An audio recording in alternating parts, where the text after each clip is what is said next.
what you pay for, huh? Paimon likes this room a lot.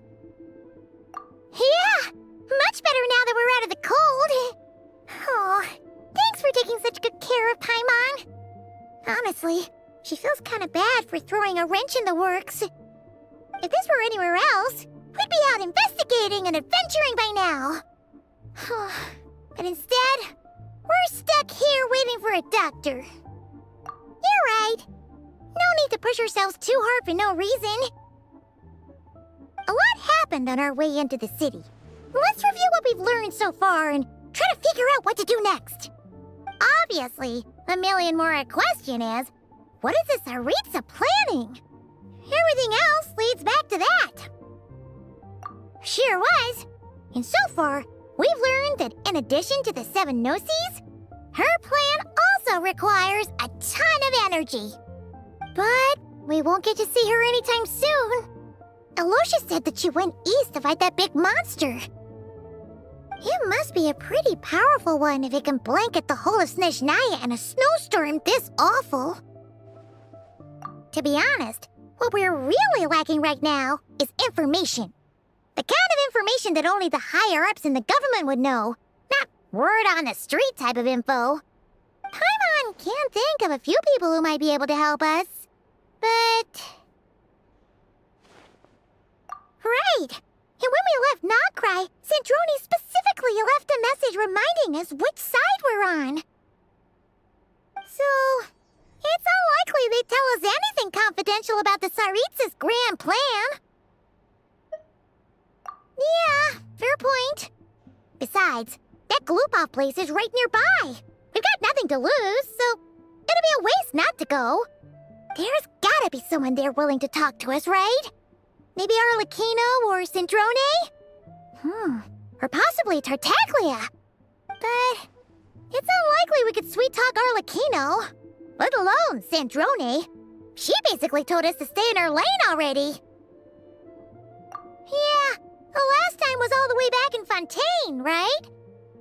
Too bad we missed him in Nogcry. Apparently, he came to help out. Hello. Is there a traveler in Paimon in there? That's Alosha! Come in!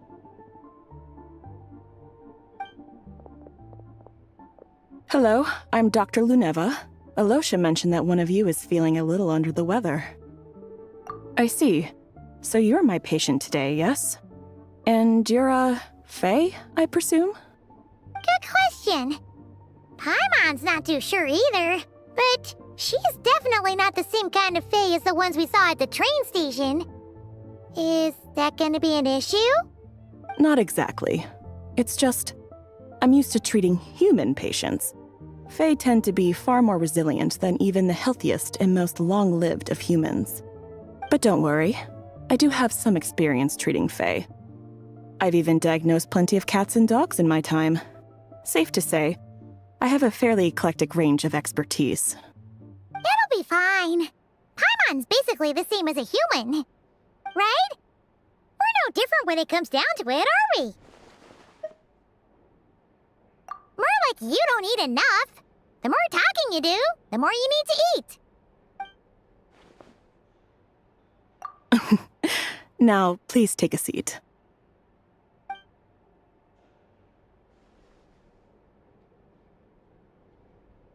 Okay, vital signs are good. Test results are all within normal ranges. I don't think it's anything serious. More than likely, you've just caught a cold. I can give you some medicine to tide you over, but as long as you rest properly for the next couple of days, you should feel better. Make sure to keep an eye on your temperature, though. If you find yourself with a persistent low-grade fever, or if your symptoms don't improve, just contact me again. Sounds like there's no cause for alarm. Thank you, Doctor. You're very welcome. Just doing my job. I'll leave you in peace now. Time to visit my next patients. Take care. You heard the doctor. Best you rest up here for a couple days. No sightseeing for the time being. All right, then. Guess we've got no choice. Let's just treat it as a short vacation. I have to get back to it. If you need anything else from the doctor or me, go to the Hunter Trade Station in Zolny. The boss there knows how to reach me. Hey, no big deal. You saved my life in the Shadow Realm. This is the least I could do. See you around.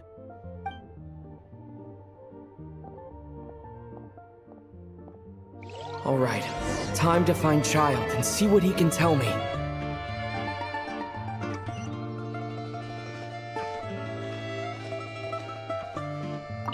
I'd better not disturb her while she's asleep. With any luck, I'll be back before she knows I was gone.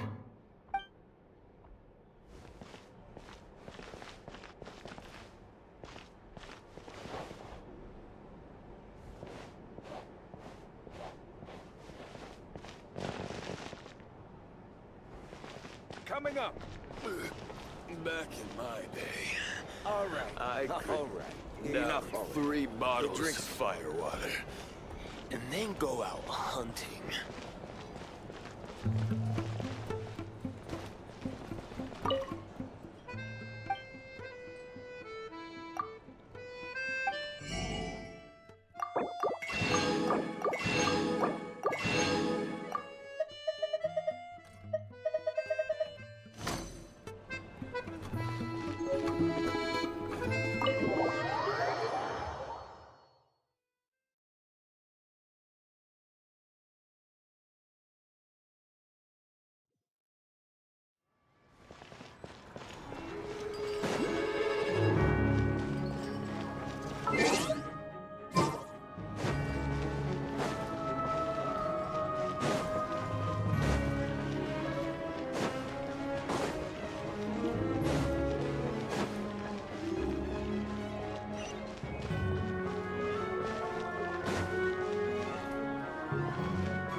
Hold on. Please display your invitation letter or permit. Glupov does not accept meeting requests without a prior appointment. You'll have to apply per the advertised booking process and wait until your invitation letter is issued. Might I ask who you're hoping to visit? Another one who thinks the rules don't apply to them. I don't understand why people think they can just talk their way in here. You don't just show up and land a meeting with the Harbinger. But I have to go through the motions for protocol's sake. Honestly, it's such a waste of time asking when I already know what the answer's gonna be. Wait a moment. I'll pass on your message. If Child is unavailable, you'll have to go through the proper procedure.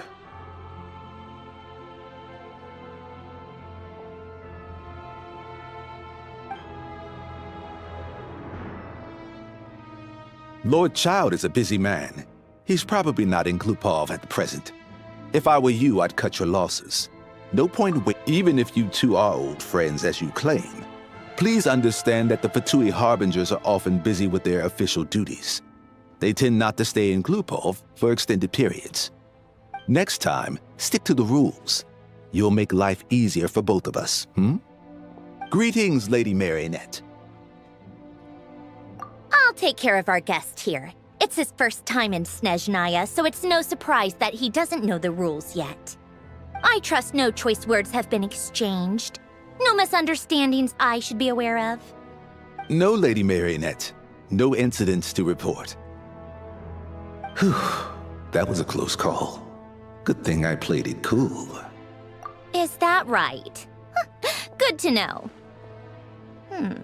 Wait, where's Paimon? Under the weather? That's hard to imagine.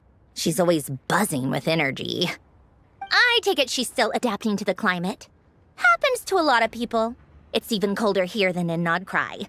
Has she seen a doctor? I can get you one if you need. All right, then. Well, let me know if you run into any other problems. Why else? I was just about to sit down for some much-needed tea time when I heard that an old friend of Tartaglia's had shown up outside. No appointment, nothing. And, as obnoxious as it may be to show up uninvited at Glupov, I couldn't help but take pity on the poor soul who was waiting outside in vain. So I had no choice but to abandon my freshly brewed piping hot tea and come to see this mystery guest for myself. Well, I felt our time working together in Nodcry warranted some courtesy. I couldn't exactly let you freeze to death out here in the wind. Unfortunately, I can't invite you inside either. The rules of Glupov wouldn't allow it, and as a harbinger, I have to lead by example.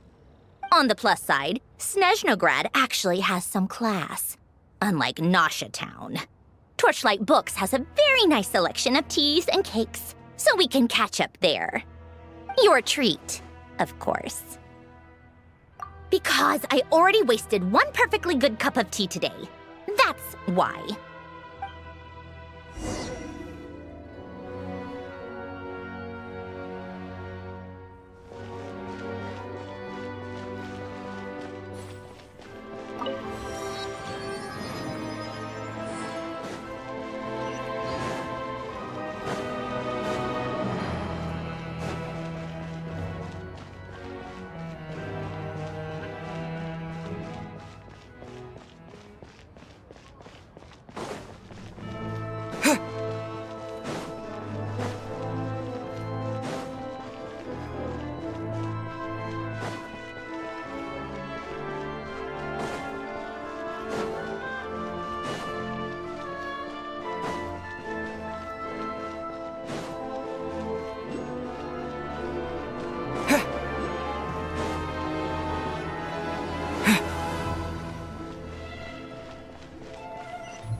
I've ordered for the both of us. No objections, I assume. I'm sure you trust my taste. Okay, let's get down to business. I'm guessing you don't actually have any urgent business with Tartaglia, per se. You just want information, right? Wanna take a guess? Of course you'd say that. You shouldn't underestimate Counselor Tartaglia, you know. That's right. I'm sure you've heard of the Snezhnograd Vetcha by now. Well, he's busy preparing some paperwork for their next meeting. They'll be discussing yet another extension to Project Stuzha. It's basically all anyone cares about in the Vetcha these days. Yeah, he's more of the shoot first, ask questions later sort, isn't he? It all started with a very detailed letter that Capitano left for the jester, Piero, before leaving for Natlan. In that letter, he detailed the future arrangements for his subordinates.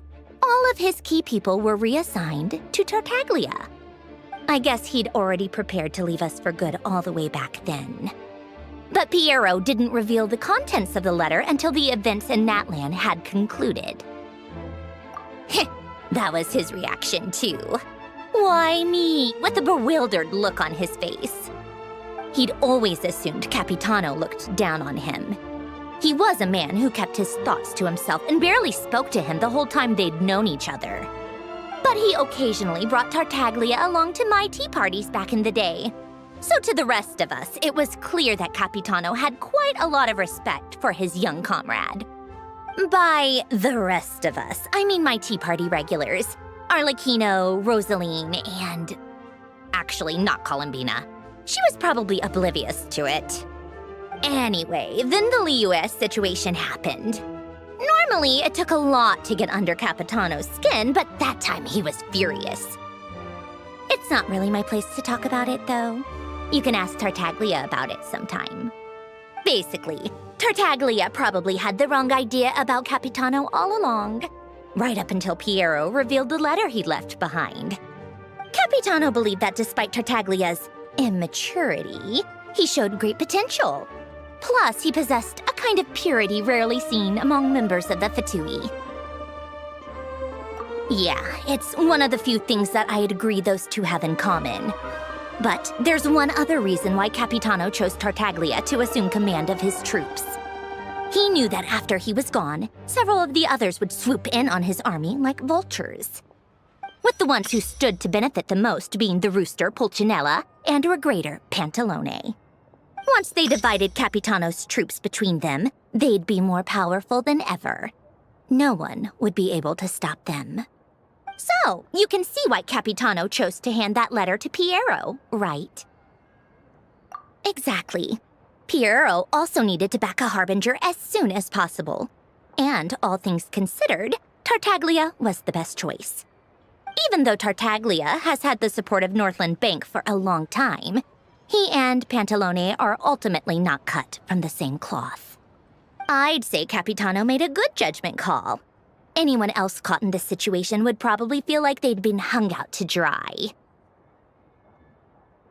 His best course of action will be to distance himself from any shady business, while still maintaining friendly relations with Pantalone, but seeking Pulcinella's support at the same time. What's the point in having a tea party if you don't spill a little tea? Besides, none of this is confidential anyway. Ask any journalist out there. They'll give you all the lurid details.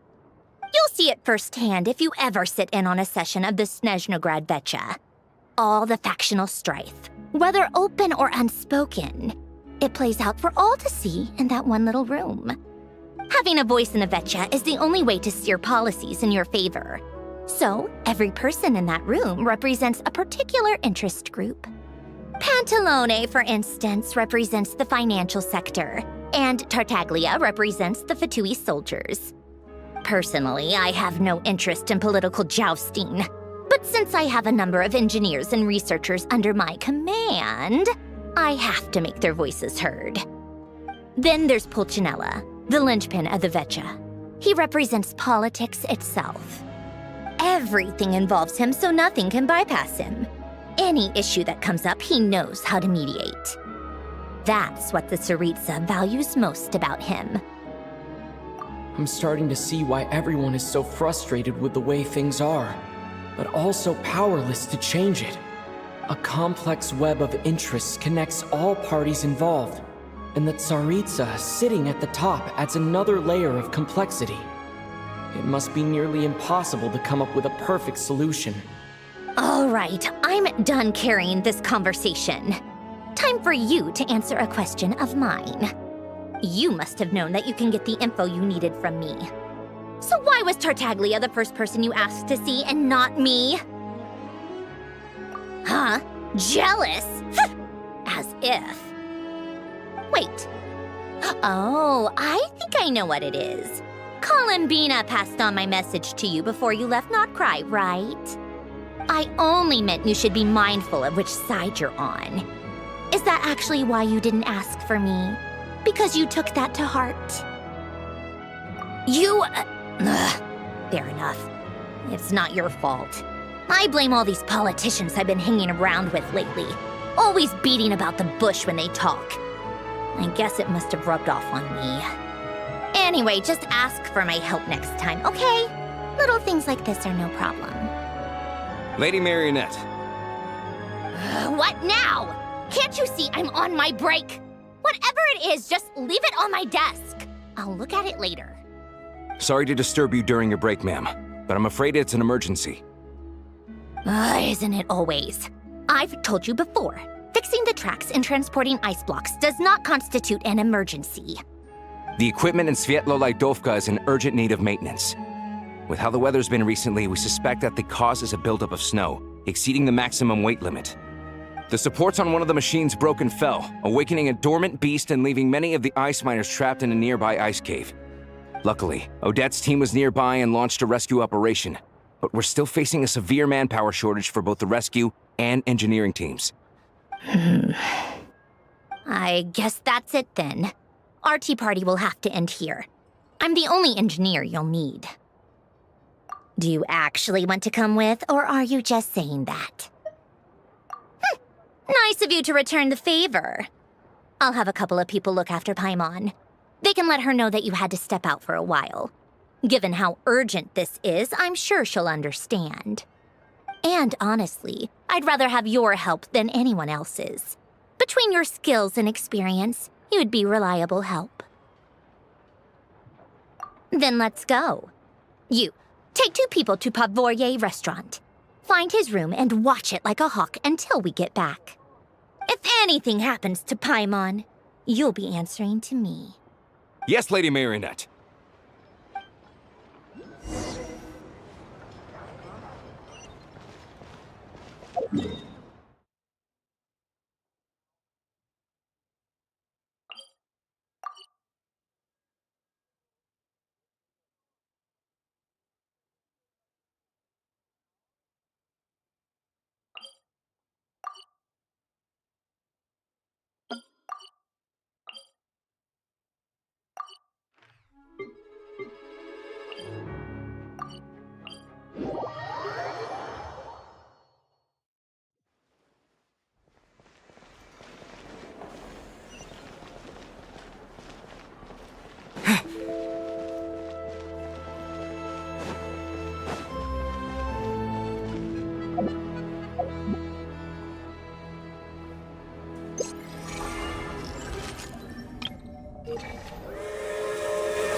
They weren't exaggerating. This is really dangerous. It's a good thing only one of them broke. From what I've been told, most of the trapped miners are over in that direction. Yeah, you do that while I check the rest of the equipment. I'll evacuate the people around here as I go. Meet me back here as soon as you're done.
I have to be getting close. Don't go any further.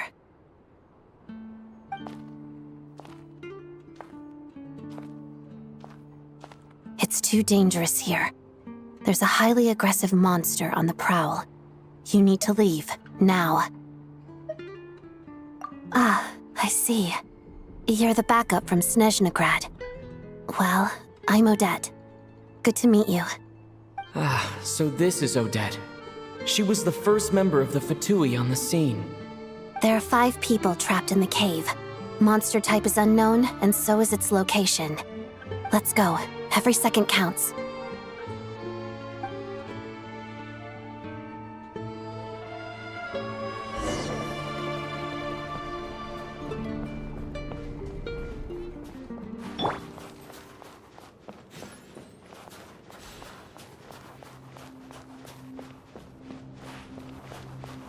Careful. Something's moving.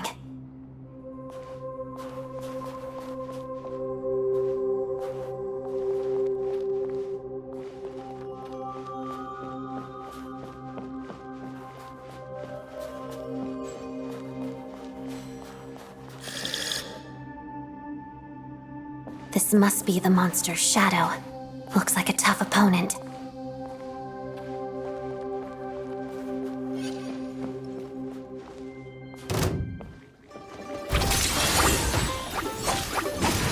Harada!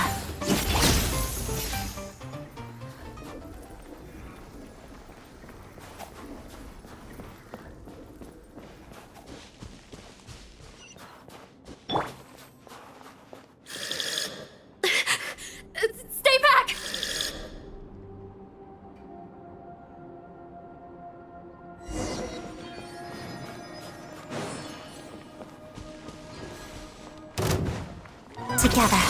Crystalline Adagio.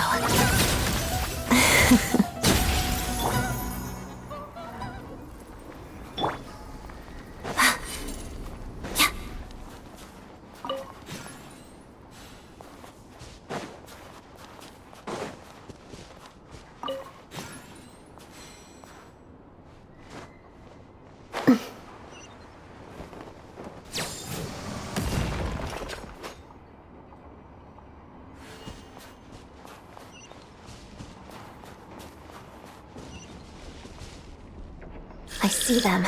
They're right behind the monster. The monster seems very agitated. It could attack at any moment. Let's make the first move.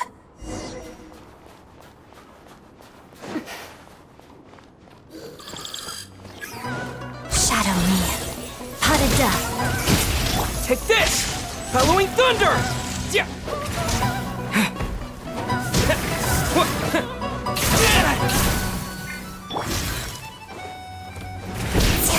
Witness the snow swan's grace.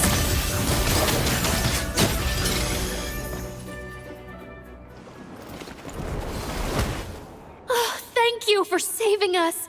We'd have been monster fodder otherwise. Thank you. Thank you. You're welcome. You should be safe now. Follow this route out. He and I will stay behind to watch the rear.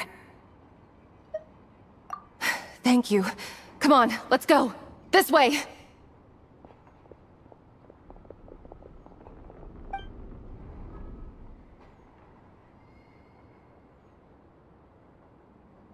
I've searched the area. Pretty sure the monster made a tactical retreat. Yeah, but with us here, it won't be coming back anytime soon. It may be small, but don't be fooled. It's a ferocious beast. People are just food in its eyes. It's lucky we got here when we did. The trapped miners have been successfully evacuated. Time for us to leave. Wait, this place. There's something unusual about it.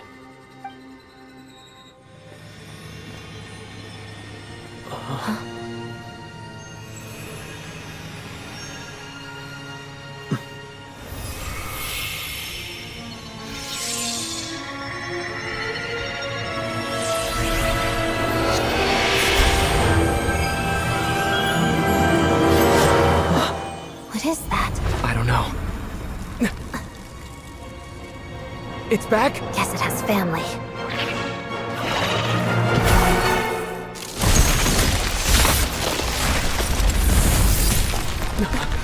This way. Run!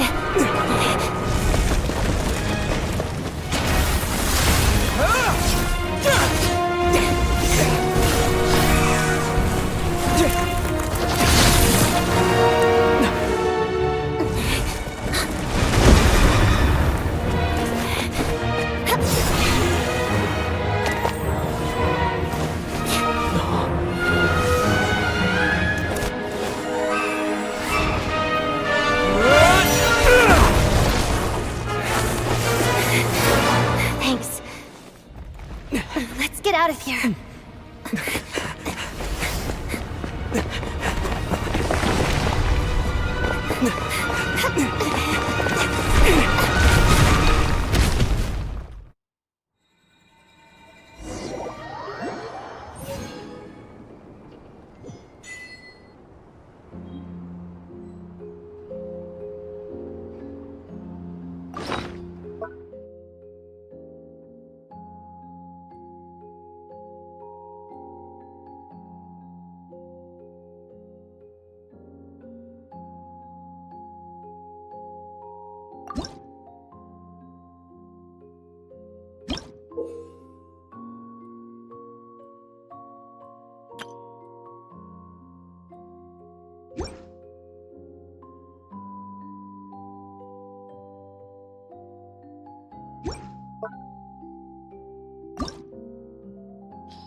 Everyone's accounted for.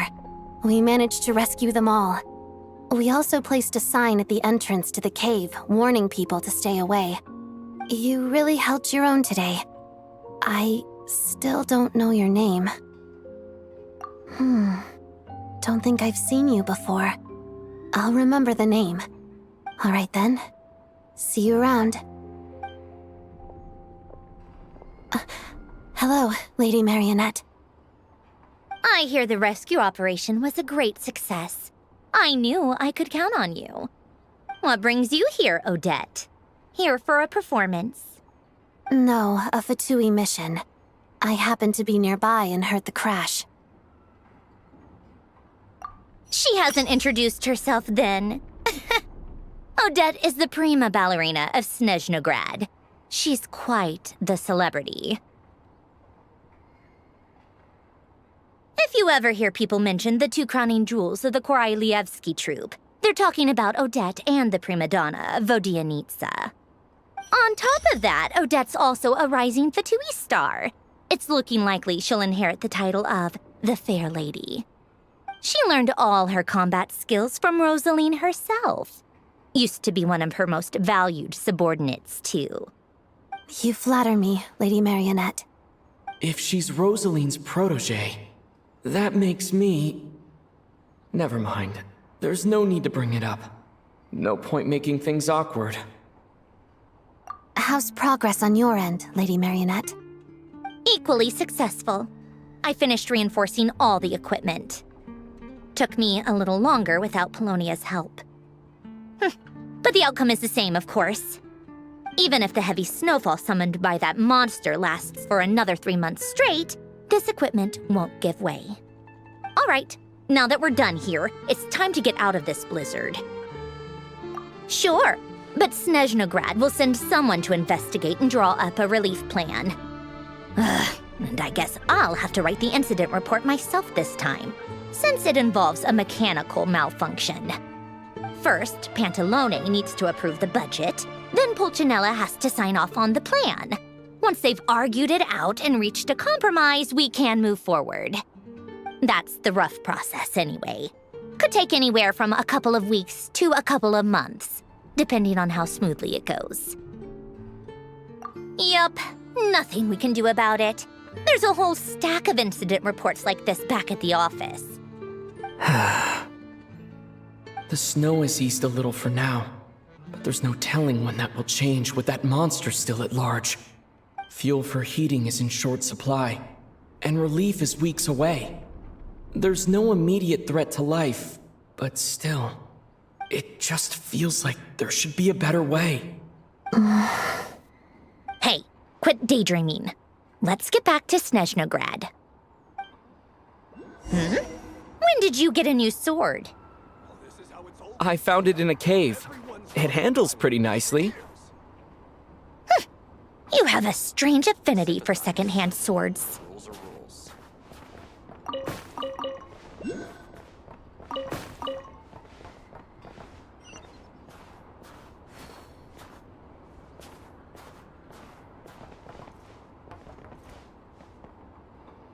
is how it's always been done. Everyone's gotten by like this for years.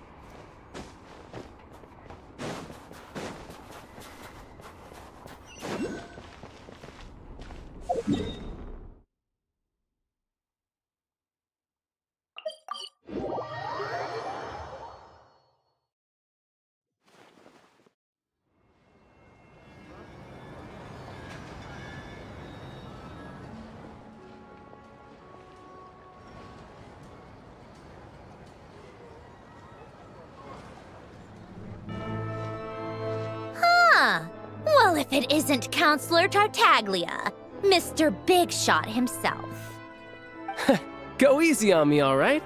I'm still recovering from the interrogation the real Big Shots put me through. Hey, comrade, it's been too long. I heard you came looking for me earlier. Nicest surprise I've had in a while. Good to see you too, Odette. I'm guessing you guys just got back from Sviatlo-Lajdovka. How'd it go? Crisis averted? It went fine. How about you? Any new developments? Not really. Same as ever. Growing opposition to Project Stuja, and the usual rebuttals are starting to ring hollow. The results of the mock vote were pretty dire. Pulcinella was fuming.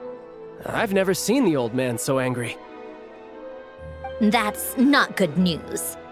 It takes a lot to rattle him. Yeah, obviously if push comes to shove, there are ways to crack down on dissent. But... Sorry, I have to ask something. This is going to sound blunt, but may I? Huh? Of course, fire away. It sounds to me like everyone's tearing their hair out trying to figure out how to deal with opposition to Project Stuja. But what exactly is this project's purpose?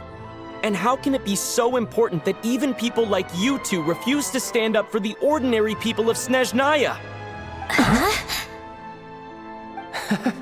Interesting. I gotta hand it to you, comrade. You sure don't mince your words.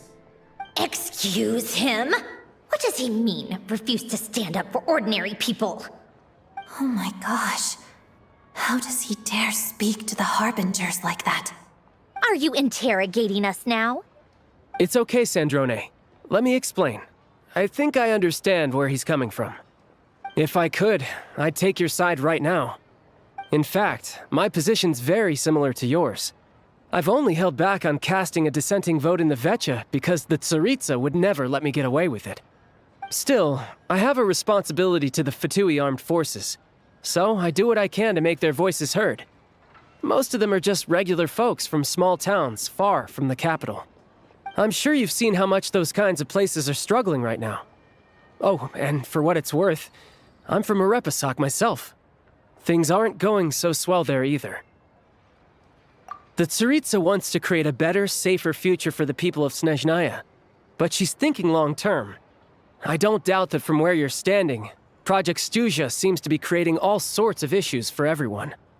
But considering the Tsaritsa's vision for the future, these are sacrifices worth making. Sounds cold, I know, but I promise it's not as black and white as it seems. Maybe Sandrone and I can't oppose Project Stuja outright, but we're constantly raising our concerns in Vecha meetings. And even though we can't put an end to it, there are plenty of other ways to make a difference. We're trying everything we can think of, and so is Pulcinella. I respect Her Majesty, the Tsaritsa, and trust her decisions. But at the end of the day, I'm still just a normal guy who cares deeply about my homeland. And my family, who all live here. There's no way I would ever abandon them. As contentious as things can get within the Vecha, there's no selfishness or malice behind it. Everyone wants to get through this period as smoothly as possible. The issue is that there's no way of pleasing everyone under the present circumstances. Most of the time, we're trying to decide on the lesser of two evils, which obviously isn't a great look. But that is not the same thing as being blindly loyal to the Tsaritsa. No one's got their head in the sand here. We're all well aware of the way things are. We're just doing our best to make it work. In fairness to Sandrone, she rushed to Sviatlo-Lajdovka's aid the moment she heard that people were in danger. And even Tartaglia, who used to only care about the thrill of the fight, is clearly doing his best to rise to the demands of his new role as counselor. Hey, come on. There's only so much we can say, so don't press us too hard. Look, I know how untenable the Tsaritsa's position looks if you don't understand her motives. Maybe you've heard already, but she's currently leading her army on a campaign to the east to defeat the monster that's been causing these brutal blizzards. Striking that monster down will be a significant step in dealing with the present energy crisis. As laser-focused as she is on realizing her lifelong ambitions, she's still putting time and energy into taking down this powerful monster. To me, that says a lot. If she thought Snezhnaya and its people didn't matter in the grand scheme of things, why would she waste her time on something like this? Thanks. I meant every word I said, though. I wasn't just trying to placate you. I've already done more than enough diplomacy for one day. I still think this adventurer raises a very important point. Our two harbingers have made their positions very clear.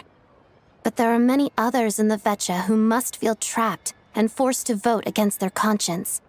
I think it's a very valuable quality to be willing to speak one's mind, despite the risk of offending powerful figures. You can say that again. I highly doubt we'd feel the need to explain ourselves so much if we didn't know you so well. Forgive me, adventurer, but might I be so bold as to ask about your background? How is it that you can converse so openly with two harbingers? Oh, haven't you been properly introduced? Easier said than done. I like to think I'm not the kind of person who goes around busting open people's old wounds. I've only learned his name so far, and no details of his experiences. Is something wrong? Uh-oh. Is there no avoiding the subject of Rosaline? No, it's just... all right, I guess there's no getting around it. This is the world-renowned traveler, who helped resolve the storm terror threat in Mondstadt, cleaned up after the mess I made in Liyue, and then went to Inazuma, where there was a duel before the throne, in which the traveler defeated Rosaline. Oh. I'm sorry. I didn't think you two would be seeing much of each other, so I figured it wasn't worth bringing up. It's fine. It was a long time ago. It's fine. Sorry. I just remembered that we have a rehearsal coming up. Please excuse me. I should get going.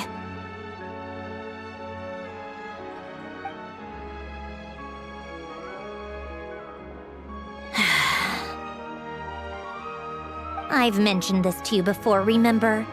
She was Rosaline's most valued subordinate. But they didn't actually get along. Not that Rosaline was really the type of person to make friends, but death has a way of resolving a lot of conflicts. Don't let it weigh on you. Like she said, it was a long time ago. It's in the past now. Odette has a very different personality from Rosaline. Give her some time. I'm sure she'll work through it. Oh, by the way, where's Paimon? It's not like her to hide away. She hasn't been feeling well, so she's resting at Podvorier Restaurant. I got a couple of my people to look after her while we were gone. Oh, right. Sorry to hear that. Poor thing. Reminds me of when Tonya was little. She really felt the cold back then. Used to get ill all the time. I felt so bad for her seeing her lying in bed, coughing. She was so mature for her age, though. Whenever someone came to visit her, she'd greet them with a smile and would never complain. I'm sure Paimon's a good kid, too. You're a little short on manpower, right? Let me have a couple of my people take over for yours. I'll send my most capable and reliable. They'll make sure Paimon can recover in peace. Well, that would be great. Your people are more qualified. Hey, don't mention it. I'm sure you have things to do. Hopefully this takes a load off your mind. So no more accusing me of not being on your side, all right? Already? That was quick. I'm afraid I can't help you there. Our director's recent movements are confidential. Even we're not in the loop. If you hadn't told me, I never would have known he'd gone south. I assumed he'd been in Glupov this whole time. Well, I guess I'd better go sort out Paimon's security situation. I have some other work to catch up on at Glupov anyway. Me too. I have an incident report to write up. Let's leave it there for now. I guess everyone's in a difficult position. But Tartaglia's right. I have things to do. Things I want to do. And things I ought to do. To start with, I should ask Alosha if he knows any way to help Svietlolaidovka.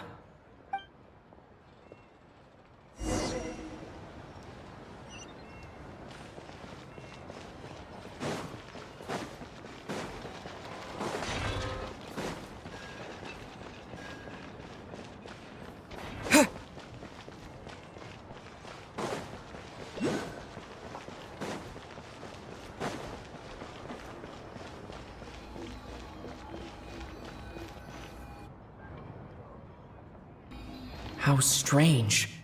This sword seems to be vibrating of its own accord. It's a very faint vibration, but it's getting stronger as I get closer to the statue of the Seven. Does this sword have some connection to the statue? But all it does is vibrate, even when I touch it. That place I got this sword from was definitely out of the ordinary. Maybe I should try channeling the power of cryo.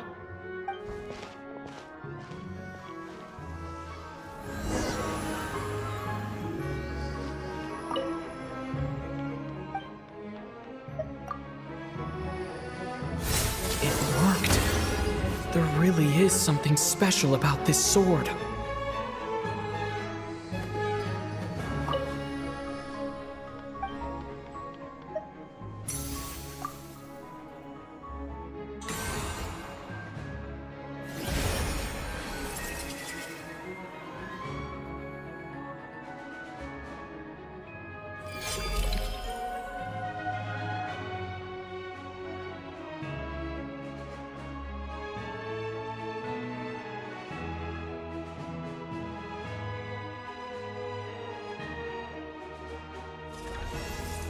I don't really understand what just happened, but I'm pretty sure this sword just got a little more powerful. I'll have to try the same thing again when I come across another statue of the Seven. In the meantime, I'd better go find Alosha.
Give it a try. You'll be warmed up in no time. I'll invite her along to Pump restaurant again.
Fancy a drink?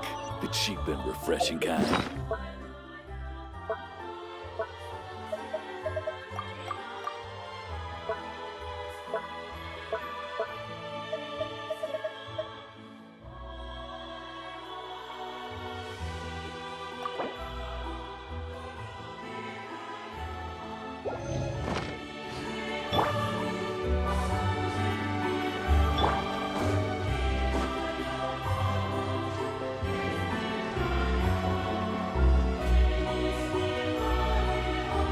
Hello there. How can I help? Ah, sure thing. Give me a second. I'll go fetch them for you.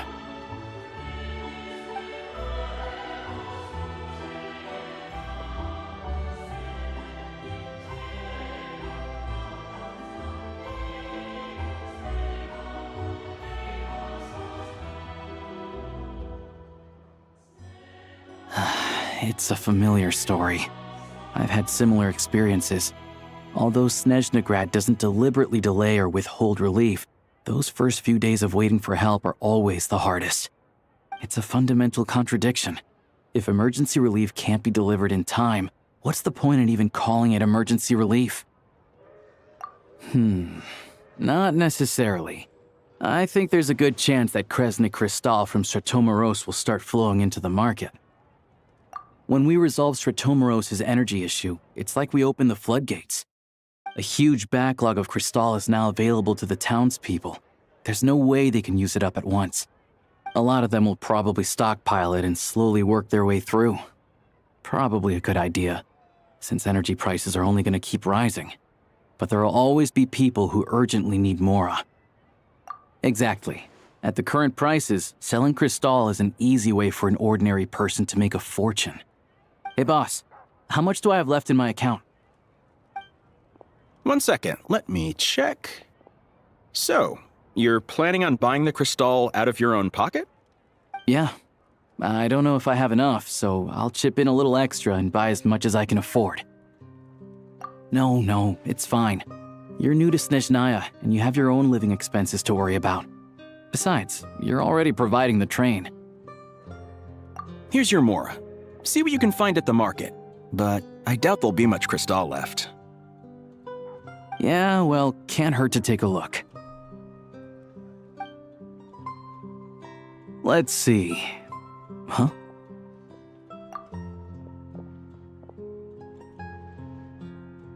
Oh, Alosha, and... Hello? I didn't realize you two knew each other. Yeah, I take on some odd jobs in the city to supplement my hunting income. Sometimes I work as a cleaner or prop hand at the theater where Odette is one of the big stars, so I've met her a few times. When the weather's as bad as this, It's better for a hunter to adapt than to keep looking for game. Yes, and we sometimes need extra help.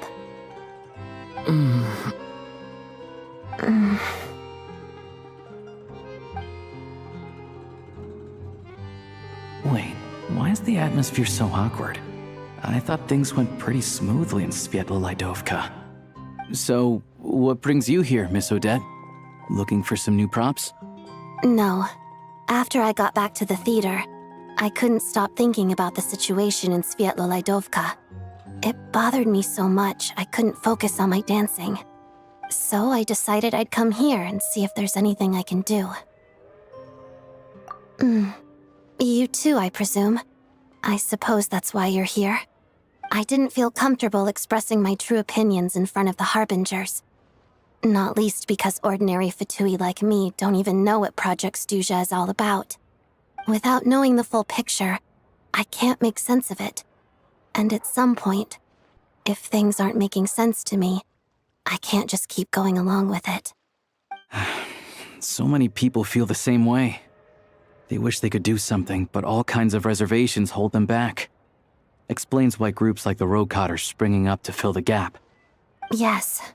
Well, that's one option. But there are risks to consider with organizations like that. The Fatui does not encourage their activities.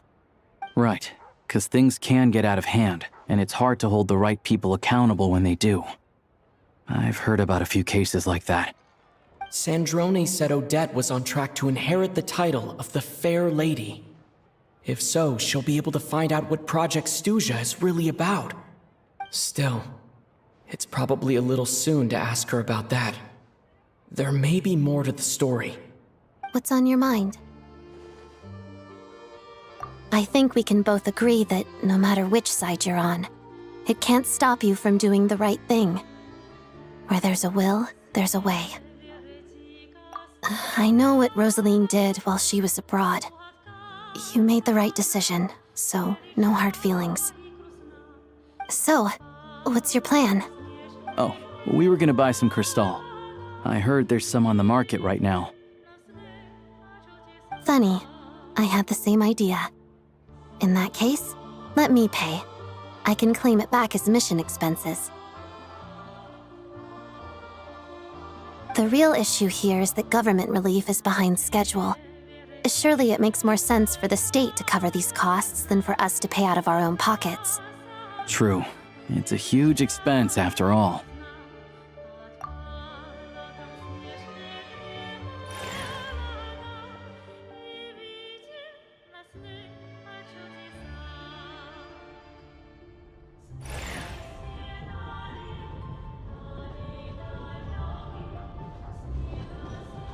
Let me see. I'll take it all, please. And I'll be needing a receipt. Right. Choose mission budget under the expense category, but be sure to specify emergency rescue operation in the description. Otherwise, the normal reimbursement limit will apply. Let's book this train.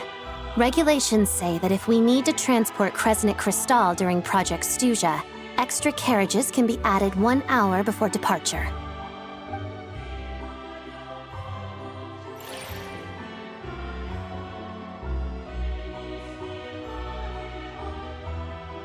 That should do it. The train will be escorted to its destination by Fatui guards. This is my first time seeing you handle Fatui affairs, Miss Odette. It seems you're as skilled an officer as you are a dancer. You flatter me. It's only because I've been doing both my whole life.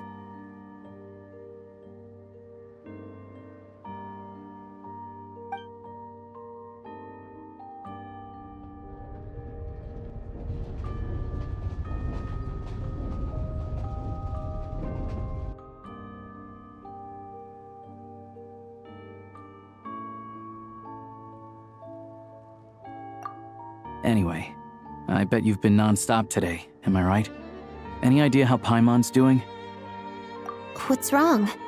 Who's Paimon? His travel buddy. Hasn't been feeling well.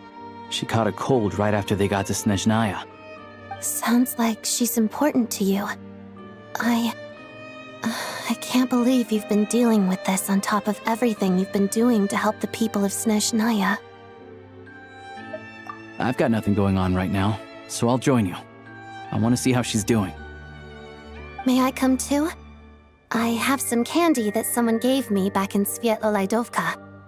Plus, I know a little bit about relieving cold symptoms. All right then, let's go.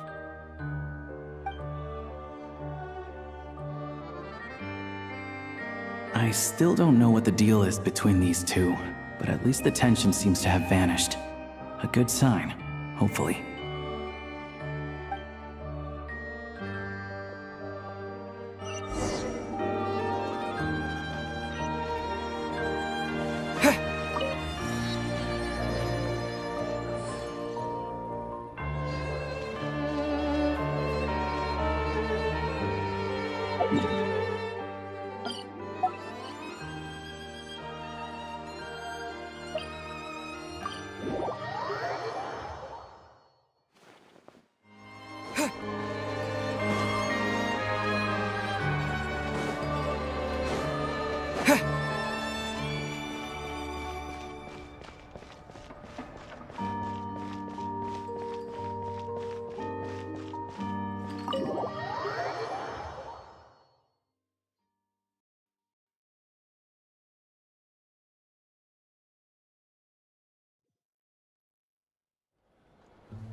Hello. Sorry, but there's a sick person recovering in this room. Can I help you? What happened? Oh, please, excuse me.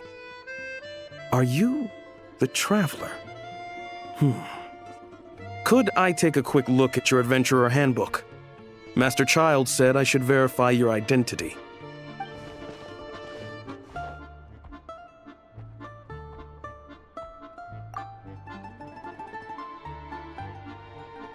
Ah, it's really you.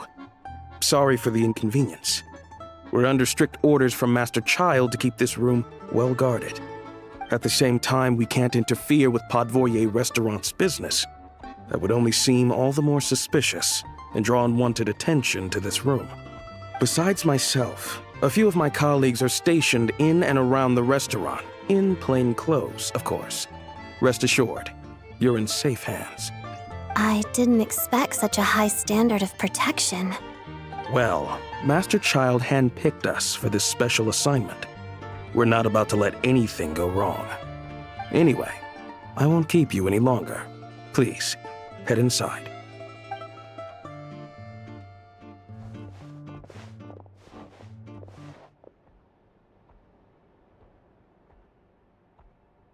Traveler! Alicia, you're back!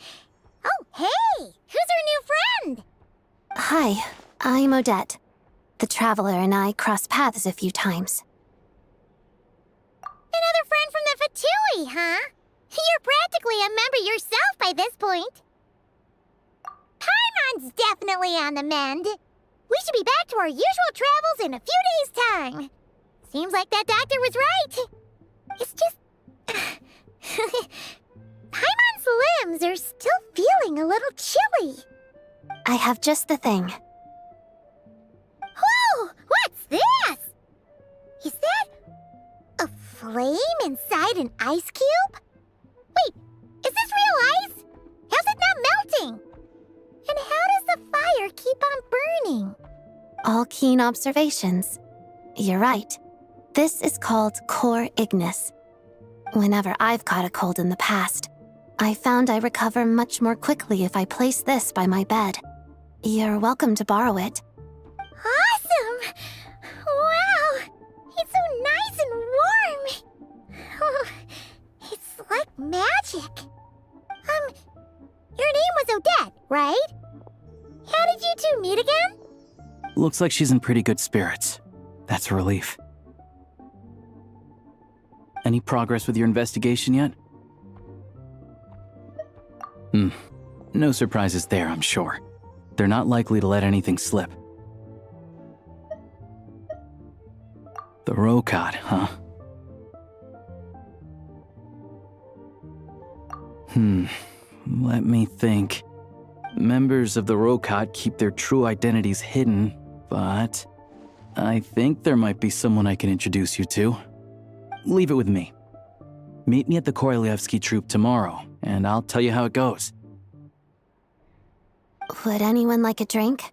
I'm gonna head to the bar. Paimon will have... maybe some hot milk? Yeah. Paimon's in the mood for something warm. Enough with the secret chat, you two. Let's catch up properly in a minute. Paimon wants to know everything that's happened today. It'll be kinda like tabletop troop. No reason why listening to a story can't be an adventure.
Ah, you made it. I've got some tickets, and I managed to set something up with the Rokot. It'll have to wait until after the show, though. Happy to stay and watch? I doubt you've seen the Korolyevsky troupe on stage before. Pleasure. Here, this is the way in.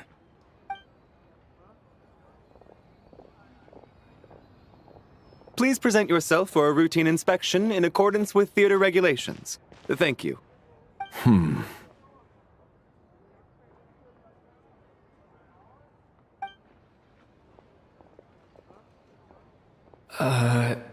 Is that guy with the Fatui? Looks like he's waiting for something. Okay, all done. Thank you for your cooperation.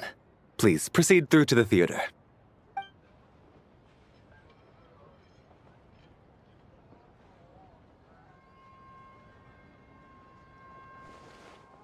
What's up? Everything okay? Snezhnaya's business and political leaders are always passing through here, so it makes sense that security's tight. Still, it's a little unusual to see the Fatui's Armory Palace guard here. You saw him, right? The guy right at the back. Strong, silent type. His name's Valeri. He's part of the Special Assignments Battalion, but I only ever see him here for one thing: to look for a guy named Mitya. Supposedly a researcher, though he never seems to put much time in at the office. The theater is one of his favorite places to hang out when he's playing hooky from work. But that's not for us to worry about. Let's go. The show's about to start.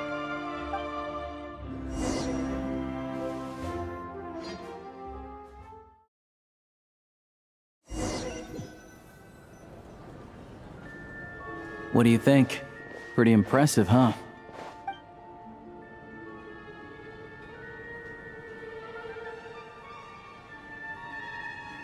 Oh, the one in Fontaine?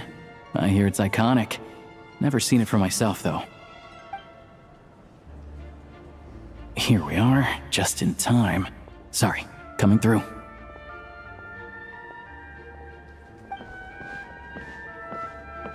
Ugh. If you're gonna show up late, keep your mouth shut. What's his problem? Whatever.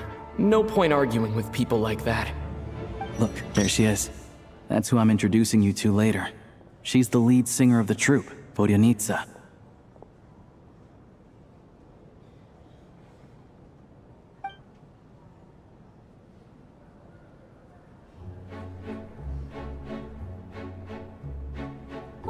что мне приходил во сне, старость борется бездонной тьме, потоки будничной суеты, мысли мирием вечерней, тянутся годы мои бесцельно, в них больше нет любви.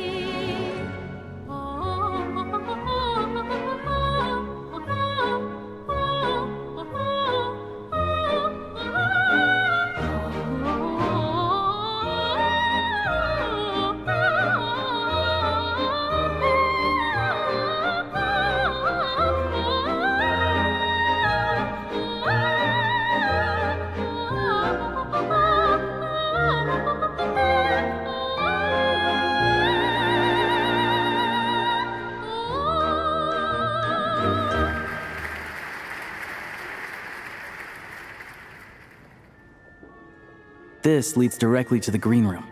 They're expecting us. Vodyanitsa will be waiting for us there.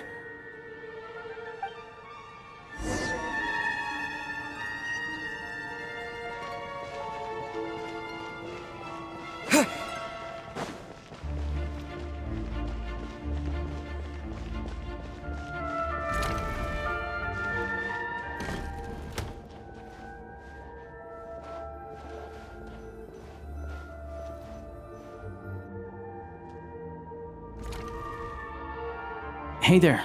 Excuse me. Can you believe it? I am so mad right now. Come in. Oh, it's you two. Huh? You know each other? Oh, wait. Is this who you were telling me about? The one you met yesterday and couldn't stop thinking about? I never said that. Yes, you did. Why are you denying it? It was right before I went on that rant about the moody factory owner. Oh, I remember it so clearly. Might I ask what brings you two here? Oh, I just brought him here to see the show. And when it finished, he was full of praise for Vodyanitsa's performance. So I thought I'd try my luck, see if we could get the chance to chat for a bit. Maybe get an autograph? You work here. You of all people ought to know that's against the rules. It's not what the green room is there for. Oh, what's the big deal? Come on, don't be shy. I can give you an autograph. You can take a picture too if you want. Do as you please. I finished all my shows for the day. I'll leave you to chat.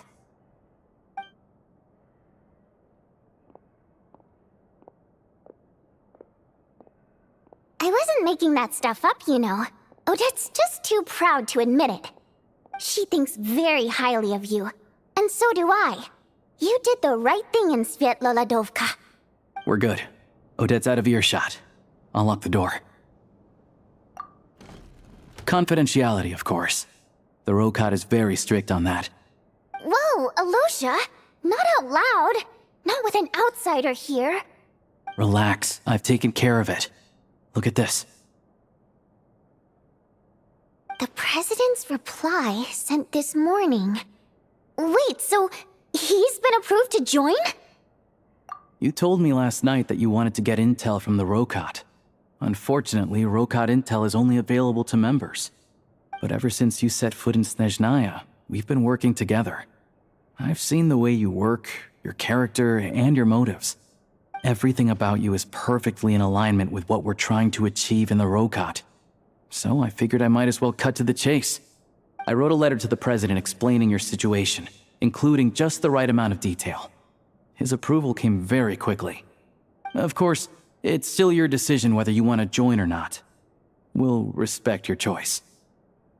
Well, assuming Odette was telling the truth and she didn't misjudge you, I guess we don't need to worry about you blowing our cover. Still, you gave me a real fright.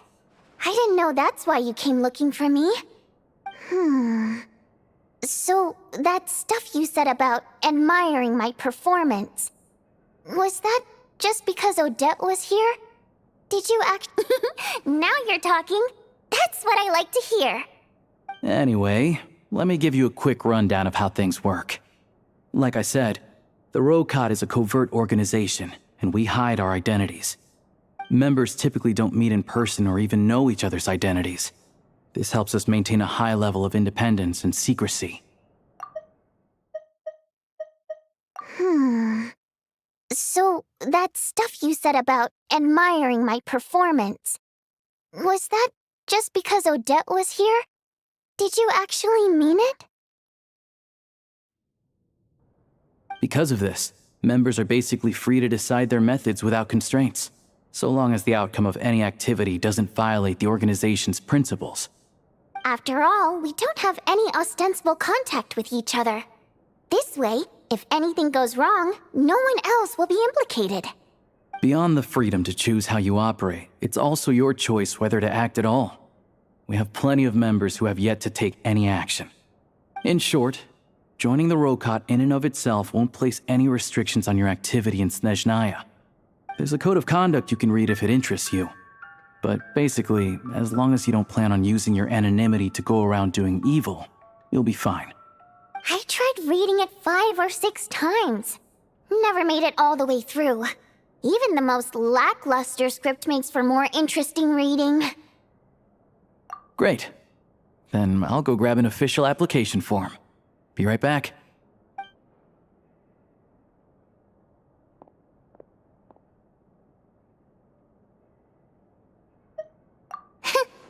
Well, Alosha has this pet dog, you see.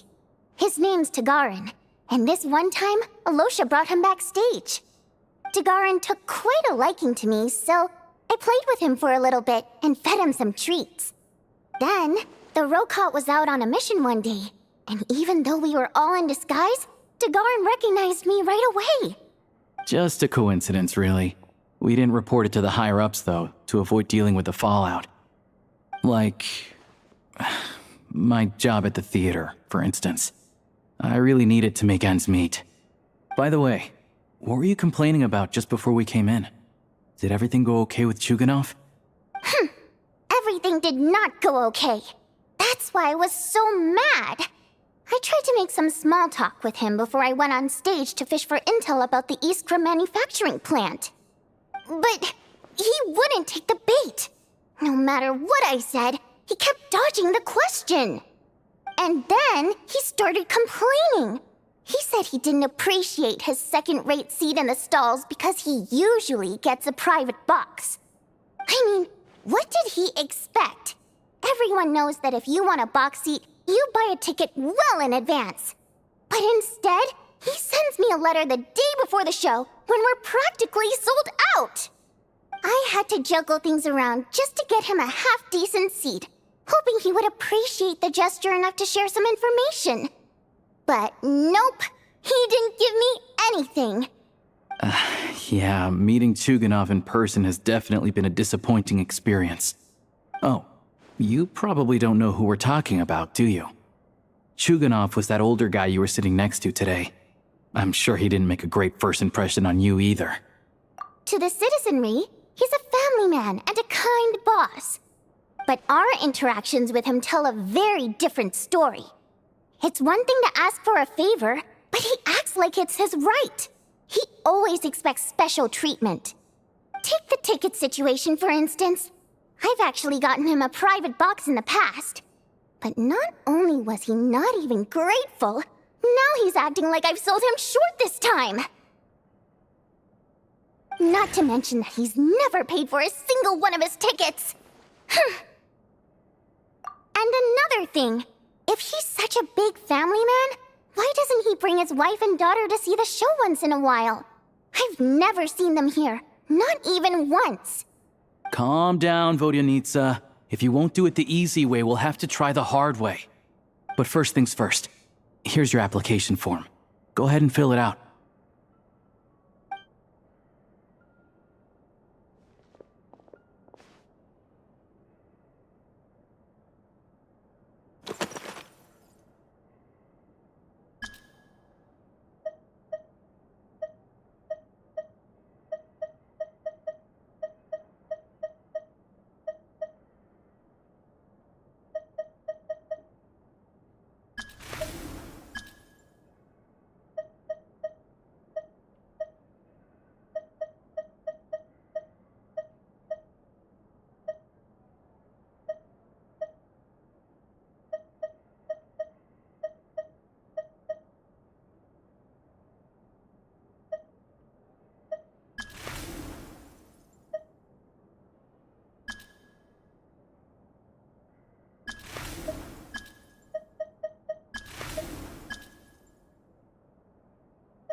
need to make a few little tweaks here and there.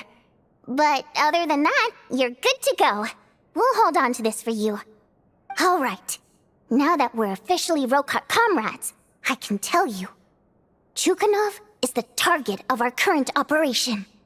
Recently, we've done some recon work at the Iskra manufacturing plant, which pretty much confirmed that their energy consumption is way beyond the legal limit. All we need now is some direct evidence to present to the Vetcha, so we can demand that they shut the plant down. That way, the Kresny Crystal can be allocated to where it's needed most. I was hoping he might let slip during one of our chats, but he's too tight-lipped. We'll have to find another way. I'm meeting another regular theater-goer tonight, Mitya. But Valeria's here too, and he's probably looking for Mitya, so he may end up being a no-show. Don't you worry. He must know how to dodge Valeri, or he wouldn't be showing up on time for every performance. Mitya is a renowned energy expert. Although we can't get any direct evidence of the excessive energy consumption at the plant, we can accidentally let the information slip to him. The authorities should take someone like him seriously. So if he starts raising questions about energy use at the Iskra manufacturing plant, there will be a proper investigation. Also, we're not allowed on site, but he has clearance. So all we need is his cooperation. Yeah, so that's the other thing we're trying to figure out. Though I think we're far less likely to make any progress on that front. Still, I hear that Mitya is a bit of a chatterbox. So, who knows? Maybe if we catch him in the right mood, he'll let something slip. What do you think? Sound like something worth your time? Okay, in that case, you guys find a seat somewhere nearby. Pretend you're a couple of buddies there to eat, and keep your ears peeled for useful information. He's a huge fan, so I doubt he'll have his guard up around me. But you two need to be convincing. If he suspects anything at all, he might stop talking. Sure. Don't worry. We'll make a believable pair of buddies. Perfect! You've sold me already. Now, help me tidy this room up a bit before we head out. Okay. What needs tidying? Everything!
just don't get what's so great about opera.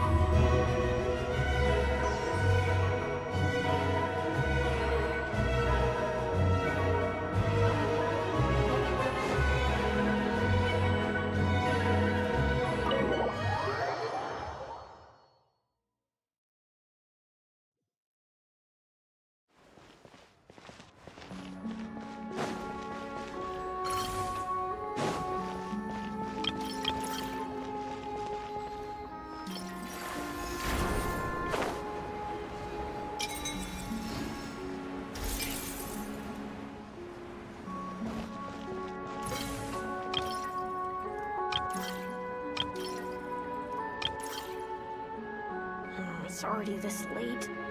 Why isn't he here yet?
We come here often, so we shouldn't stand out. Let's sit here. Now, it's up to Vodyanica. Let's see how the conversation goes.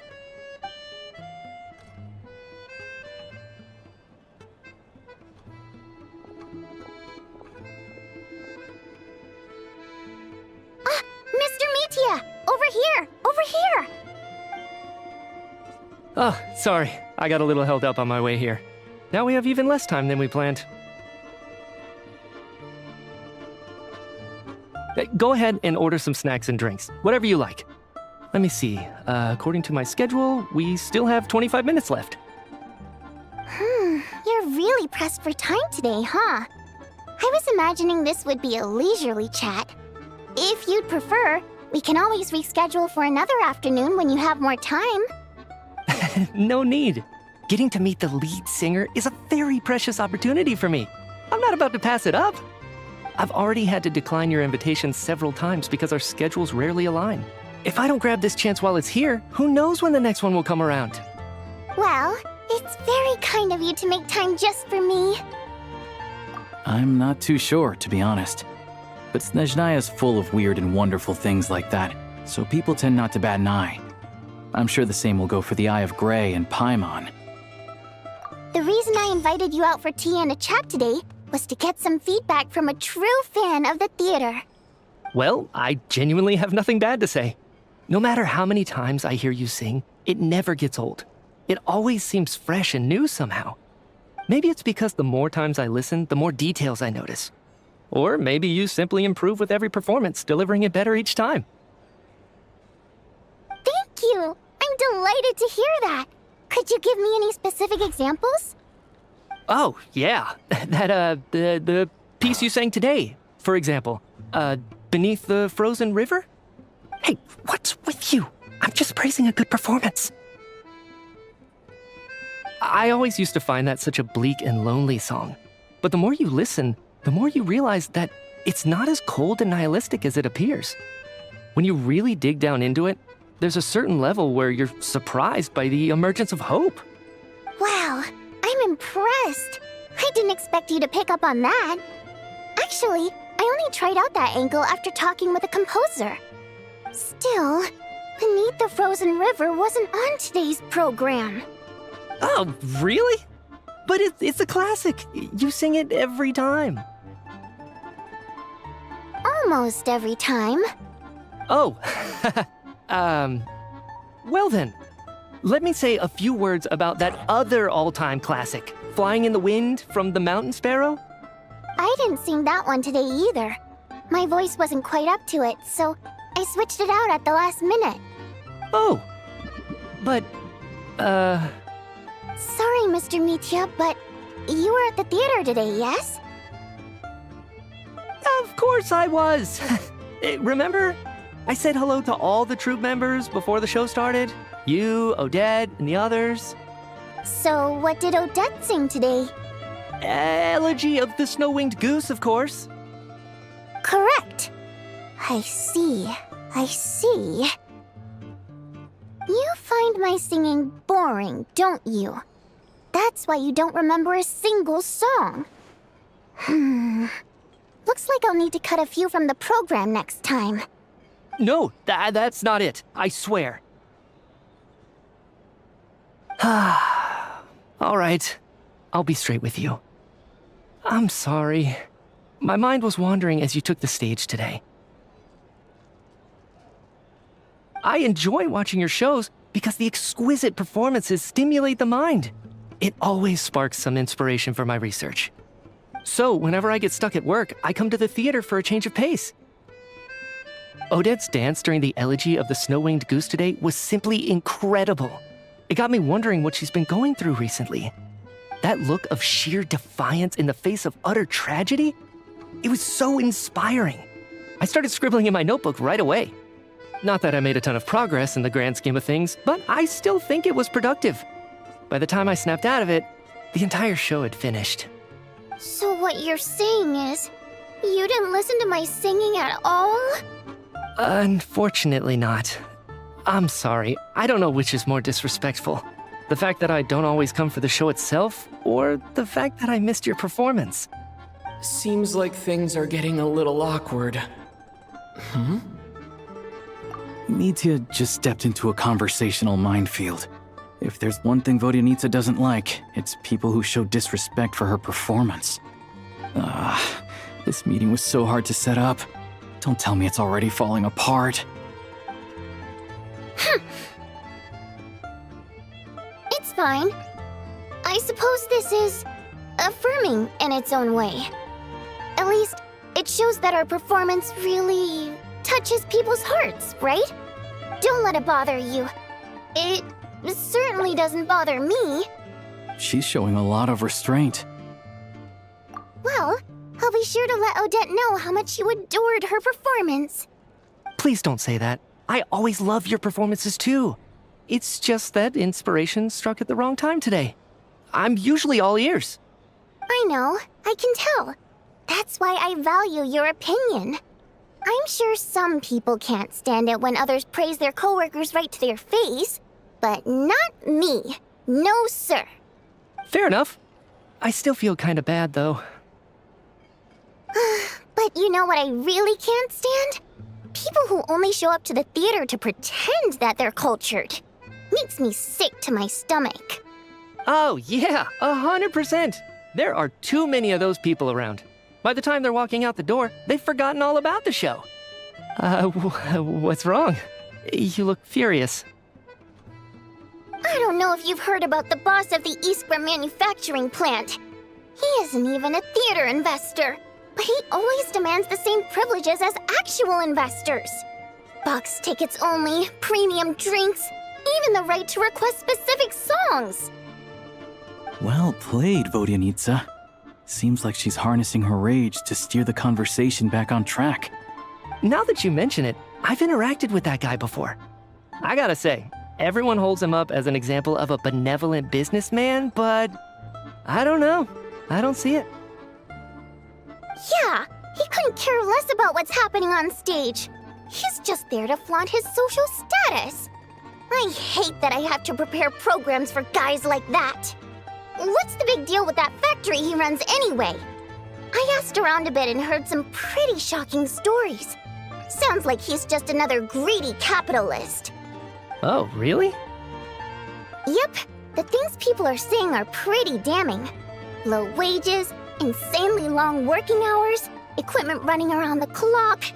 And as if that's not bad enough, he also strictly forbids his employees from giving any kind of interview.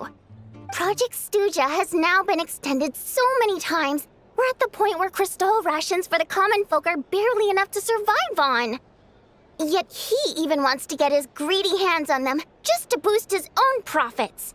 If the rumors are true, he's in serious violation of the law. Interesting. So you've heard about it too. What? So it's really true? Who knows? I've only heard the same rumors you have. But there's no smoke without fire. The Rooster's been coming down on us hard lately, demanding that we track and trace every single batch of Crystal. My coworkers in the Department of Energy have been tearing their hair out over it. The Rooster? I didn't realize he cared that much. Yeah. Even though there are no restrictions on crystal trading, the poor will wind up freezing to death if we let the rich buy as much as they want. That's clearly unfair. Looks like we'll need to arrange an investigation into the Iskra manufacturing plant as soon as possible. I never knew you kept up with current affairs beyond the theater, Miss Vodyanica. You really have a heart for the common person. Most Fae in your position have long been indifferent to the plight of humans. Well, those of us who choose to live in human cities are naturally going to pay attention to any significant upheaval. Isn't the rooster a Fae himself? I'm just surprised to learn that even someone with as much experience as him is getting so stressed out over Project Stuja. What is the end goal of this project anyway? This is it. We're finally going there. I'm sure Mitya can sense on some level that she's fishing for information. But since their conversation is so relaxed, he might just let something slip. It's stressing me out too. If I'd only made better progress with my research, things wouldn't have dragged on this long.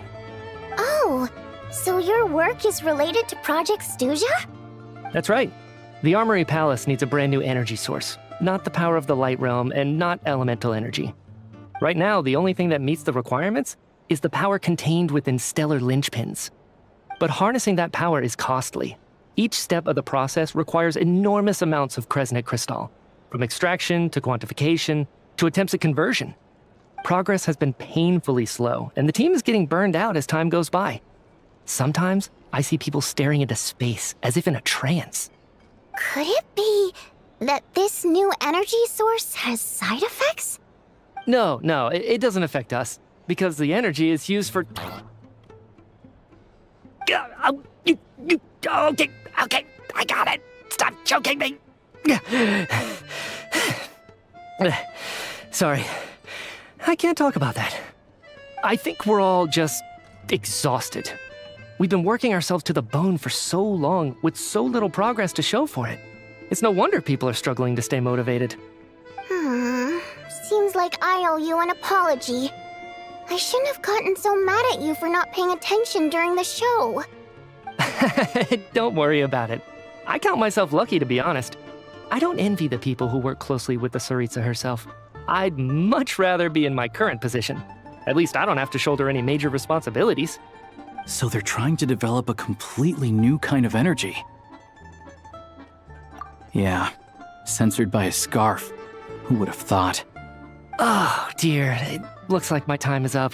I'm afraid I have to leave. I'm so sorry. We ended up barely talking about the theater. That's okay. It was a pleasure chatting with you, really. Let's make up for it next time.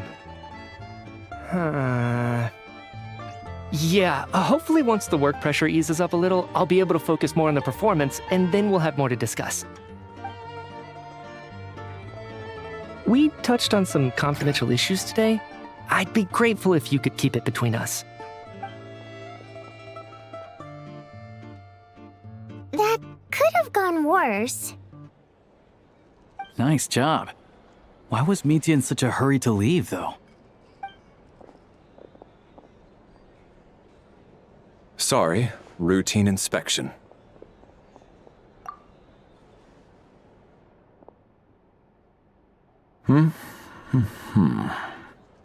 Okay, let's go. So he wasn't rushing to get back to work. He must have calculated that Valeri would find him here in exactly 25 minutes. That's frighteningly accurate. One of the main duties of the Special Assignments Battalion is to ensure that important figures stick to their schedules. All right, time for us to get going too. Excuse me, check please. We'll settle our check too, then. Oh, hello there. Mr. Mitya paid the check before leaving. He also asked me to pass on a message. He said it was an honor to share his tea break with Miss Vodyanica and her two friends. Wait. So he knew we were here all along? This raises a lot of questions. Did he deliberately mention the new energy source so that we'd overhear it? Maybe his work isn't confidential after all. Maybe the key here is the purpose of this new energy. I guess that's the next thing to look into.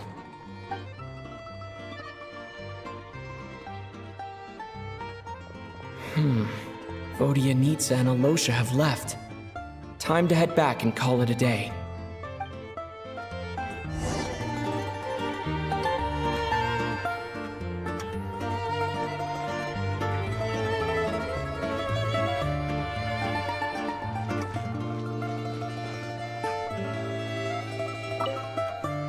Hello again. Please rest assured, we'll keep a close watch on this place.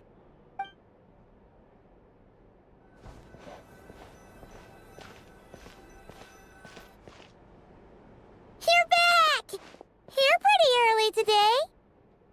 Paimon was just gonna mention that. After she woke up today, Paimon felt like her temperature was completely back to normal. But her strength still hasn't returned. Still, there's some good news. Paimon thinks she might have figured out the source of the problem. It's like there's some kind of mysterious power affecting Paimon. Paimon's never felt this way before during any of her travels. She only started feeling this way since we arrived in Snezhnaya. That's right. The Armory Palace needs a brand new energy source. Could that have something to do with this? What is it? You're making that face again. You know, the one you get whenever you have a light bulb moment?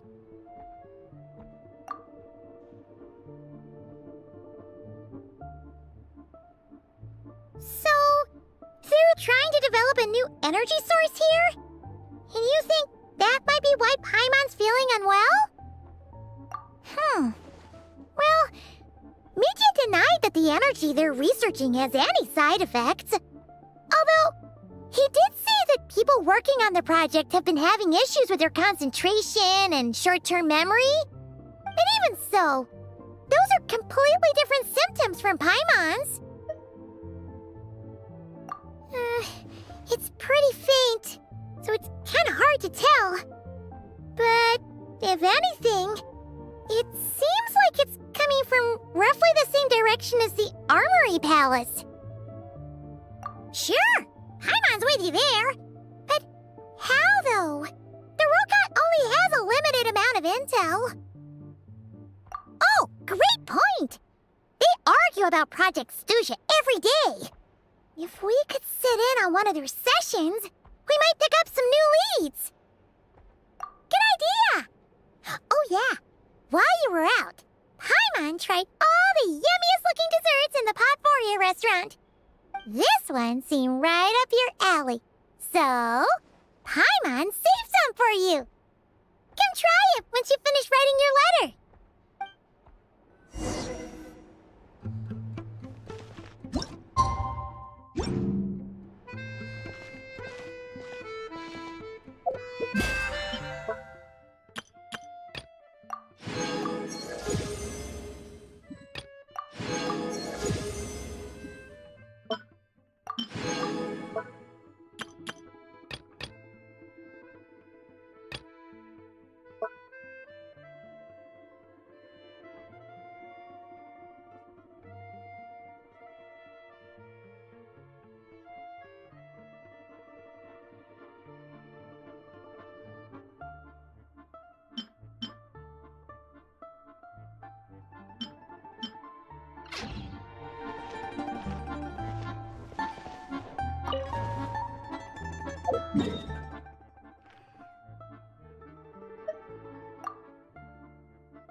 Milosha replied. He says that we won't be able to speak at the Vetcha, but he can arrange for us to attend as visitors. Time to get ready, then head to the Snezhnograd Vetcha. You're back! Paimon's been working on the crossword puzzle in the newspaper. It's actually pretty fun. Oh, shoot! Paimon forgot the next word. Oh, she had it a moment ago. Think, Paimon, think.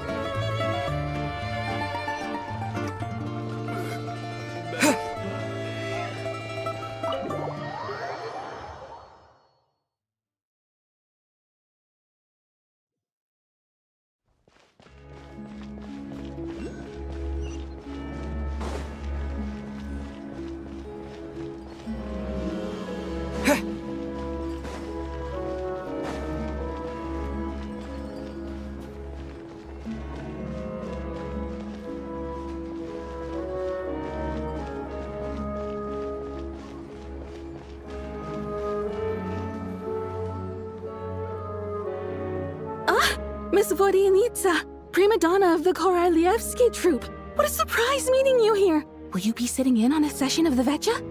Sorry, I'm not taking interviews today. Oh good, you're here. The session's about to begin. Let's get inside. Please wait, Miss Vodyanitsa. Could you introduce me to your new friend?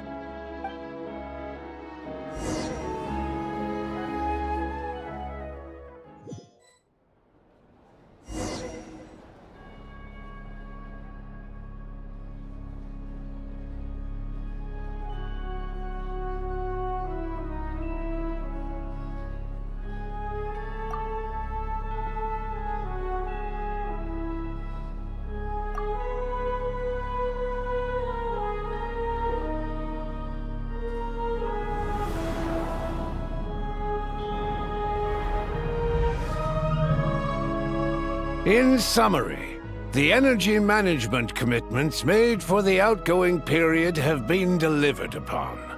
Furthermore, both the production and consumption of Kresnik Crystal show clear signs of stabilizing. The relevant agencies have assessed the present circumstances and determined that the status quo can be sustained until the next period. For detailed statistics, I would refer you to the industry reports that have been distributed to all persons present.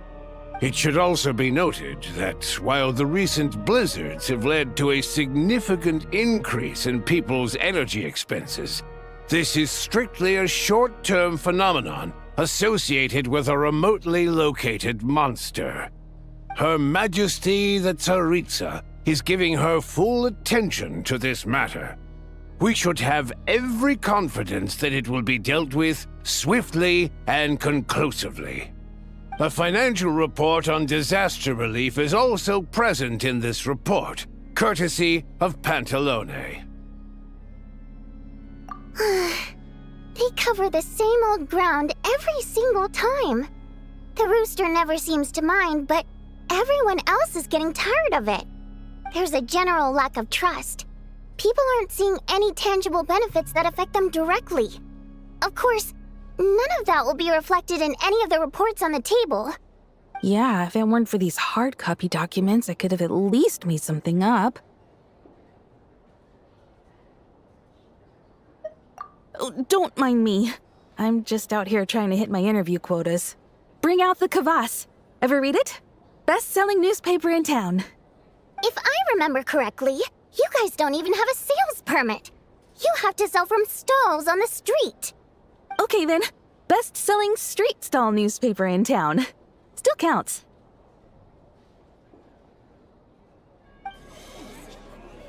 Order! We will now open the floor to the representatives. If there are no further substantive issues to discuss, we will then proceed to a vote on this motion. Snezhnaya has a long tradition of treating members of the Fatui armed forces and their dependents favorably. But recent surveys shows that Fatui families in remote areas have access to 15% less crystal than the average civilian family in Snezhnograd. It's been said many times before, but it bears repeating now. There needs to be a clear and consistent rationale behind how crystal is allocated, or we will soon face immense public backlash. Perhaps you wouldn't need to keep repeating yourself if you would hear me out for once. I say again, true consistency exists only in principle. In the real world, fairness is relative. You appear to treat resource allocation as a simple function of production and population. So what about when the equipment used in production breaks down? Have you factored that into your equation? And do you even know how long it's been since Snezhnaya last conducted a census? If I knew the answers to questions like that, I'm sure I'd be a very wealthy man. And I doubt I'd be going by child. I'd like to bring the focus back to the specific issue I raised. Or do you wish to deny that favorable treatment for Fatui dependents is our long-standing policy? It's easy to be a critic when there's no accountability. That seems to be a running theme in the anti-Project Stuja cohort. Defeat the ringleader and all other problems will magically resolve themselves. That's what they seem to think. But in case you aren't aware, not one jot in my report would change whether Project Stuja continues or not. So you have no intention whatsoever of finding a solution to this problem? On the contrary, I'm the only one here who ever brings solutions. Child opened by speaking up for the armed forces. Regraders struck back with style and a war of words ensued.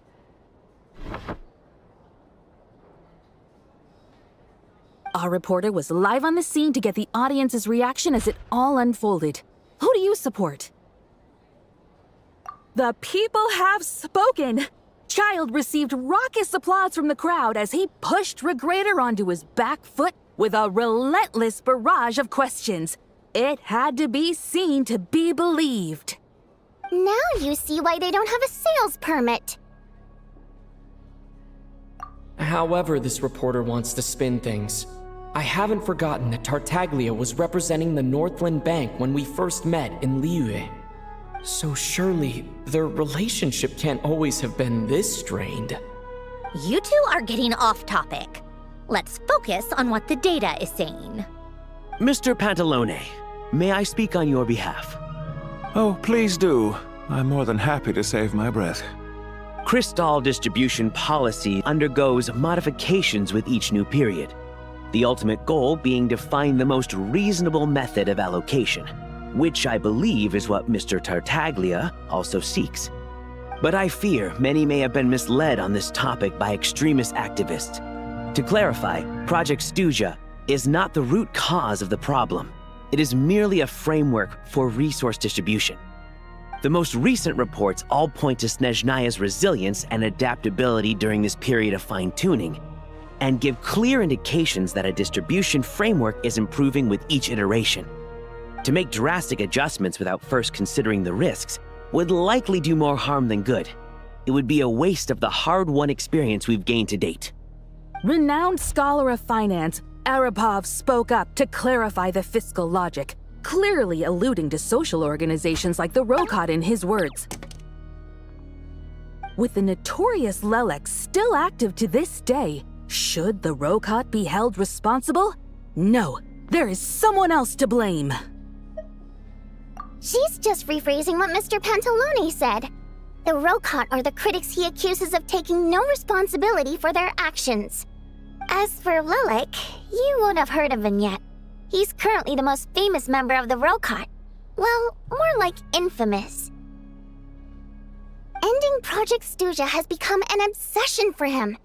Unlike the more decent ones among us, he believes that votes in the Vetcha are all that matter. So whether it's threats, coercion, or bribery, he'll use whatever means necessary to get people to change their vote. And since we're already on the subject, what do you think of Lelek's methods? Are you for or against? Despite a handful of detractors among the audience, the people overwhelmingly support Lelek. We stand with Lelek! At least someone here wants to take this discussion seriously. I've been considering that issue myself. What you really need is more precise regional data, right? I think it would be easiest to let the Fatui handle it, since they're already in charge of Crystal shipments anyway. We may as well get them to collect some data while they're at it. Whatever you need, you can ask the Fatui to look into it for you. In terms of supervision, I think the Druzhna would be a good fit. I had hoped to discuss this with Miss Vesna, but sadly, she's not present. I will be happy to take a note of your suggestions and present them to Commander Vesna for a decision upon her return. The Commander has always taken a keen interest in Project Stuja. However, given the Druzhna's demanding workload, I'm afraid it may prove difficult for them to provide any practical support. Let us refrain from jumping to conclusions until a concrete and actionable plan is in place. My apologies, Lord Rooster. There are numerous issues to address here, including manpower, time sensitivity, and reporting lines. Nevertheless, I support drafting a proposal. Follow the usual procedure, and it can be raised as a new motion for all parties to evaluate at the appropriate time. In that case, I'd like to share one thought before the proposal is drafted. The issue of time sensitivity was raised just now, which I presume relates to the official reports. In fact, the Energy Commission already collects regular statistics on each urban center and its surrounding area. Would these be of any use? That's a good idea. I read every issue of Svietloslaidovka's report, and although my focus is mostly on the section about equipment operation, the energy consumption statistics also yield a lot of insights. Be that as it may, does no one see an issue with using local data to determine Crystal quotas? In the long term, it seems like a very risky solution. Not if they are used purely for reference. So long as we have the report from the Northland Bank's headquarters to corroborate it, no one will be able to fool me. Very well, then. It appears that this arrangement is acceptable to all parties. Yeah, sounds good to me. The members reached a provisional consensus on the issue of improving treatment for Fatui soldiers.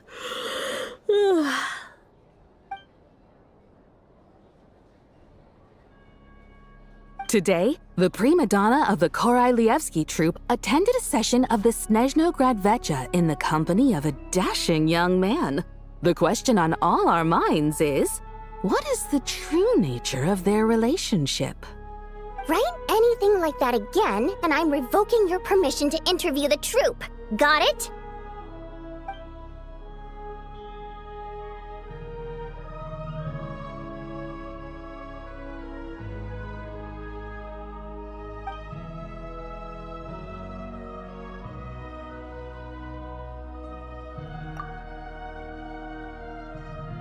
Now then, if there are no further contributions from those present, we shall proceed to the final vote.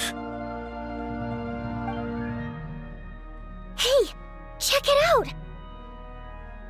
What made him vote against? Why now?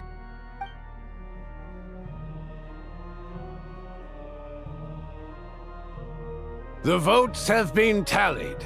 Those in favor of continuing Project Stuja total 61%, securing a clear majority.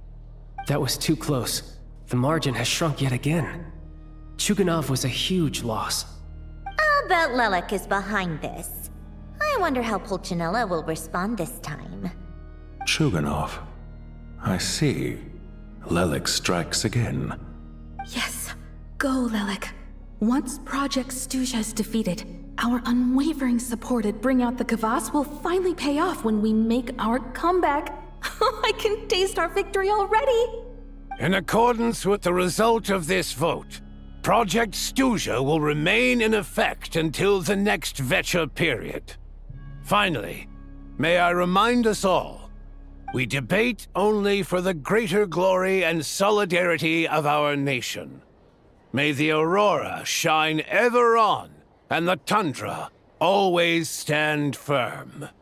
The session is concluded.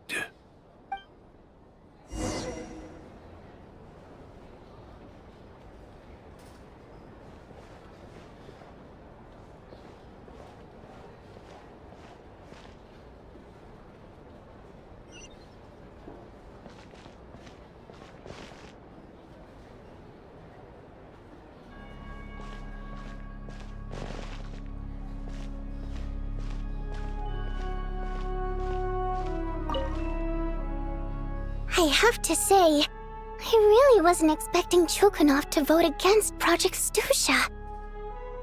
Well, in principle, Snezhnaya's business and political elites ought to be the ones least likely to oppose it.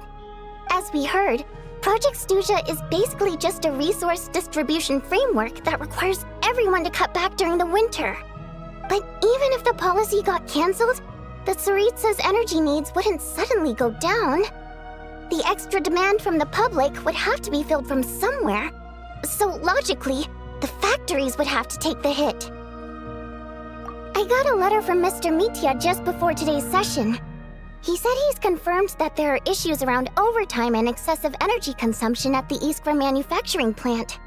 In a situation like this, once the Rooster receives the report, he'll order the factory to halt production and submit to an investigation before issuing a penalty.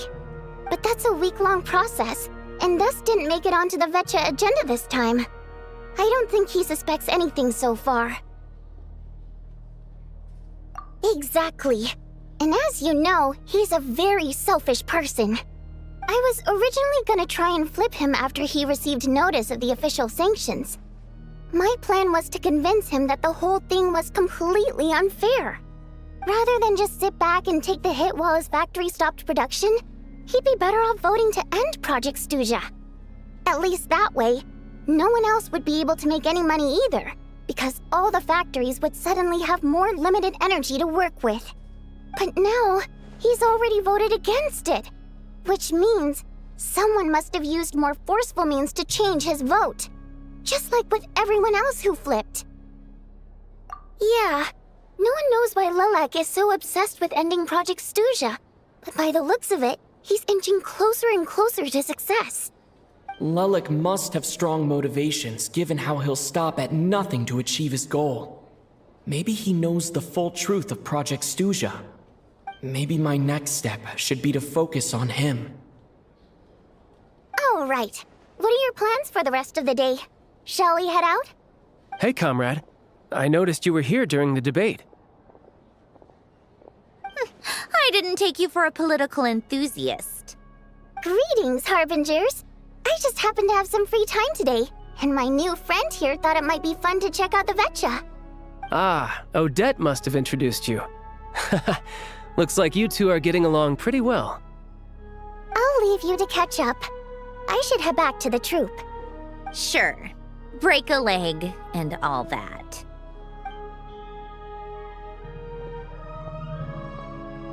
Thought it might be fun to check out the Vetcha, did you? Things are never that simple with you, Traveler. There's no way you're here for kicks and giggles. Tell me I'm wrong. Oh, yeah. To some, he's a captivating enigma. To others, he's the bane of their existence. No one ever thought that some anonymous nobody from the Rokot could cause such a stir. Huh? You want to look into Lelik? Then I'm sure his days of anonymity are numbered. What do you think, Sandrone? Fine by me, I guess. If the Traveler actually manages to expose Lelik, it'll be doing Pulcinella a favor. In return, it seems fair to let him in on what we've learned so far. My thoughts exactly. Sharing is caring, after all. Head back to Glupov and grab the files on Lelik. It's easier to just pull the records than go through the rigmarole of getting the Traveler a visitor's permit. As you command, child, sir. In that case, since we're going to be waiting anyway, I'll have someone brew a pot of black tea.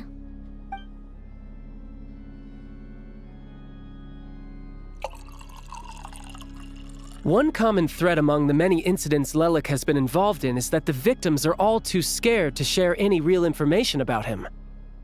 Clearly, he must have threatened them in some way. His modus operandi is to silently infiltrate the scene and leave a threatening letter behind. But neither the letters nor the crime scenes ever yield any clues to his identity. So all these files have to offer are short statements by the people affected. They don't give us a lot to go on. If nothing else, it shows we're dealing with a trained professional who's versed in counter-surveillance. Yes, and to that point, he often strikes in highly secure locations. The victims are high-ranking and influential people who take their personal security very seriously. Somehow, Lelik slips right into their rooms without making a sound. There's never any eyewitnesses, nor the slightest trace of a break-in. If he can get in and out undetected, it means he can strike without warning. Not that that's ever happened so far, but the thought is enough to scare these people sleepless. It's hard to believe that a human being could pull this off flawlessly every time, so they switched the focus of the investigation to Faye. Unfortunately, no one's found anything yet. Careful, don't underestimate me. Although truth be told, I'd probably find it hard not to blow my cover. Direct confrontation is more my style. We haven't ruled out the possibility of Lelik being human. It's just, there can only be a handful of people in all of Teyvat who'd fit the profile. Faye, on the other hand, plenty would have the ability, but few would have the motive. No, not as strong as me. You'll never find the culprit with criteria like that. Let's go with a little weaker than me. There's no denying that Master is strong, but meticulous. We can only hope. He's just trying to find a reference point. Stop getting fixated on who's stronger than who. But that's the most important thing. In my opinion, anyway.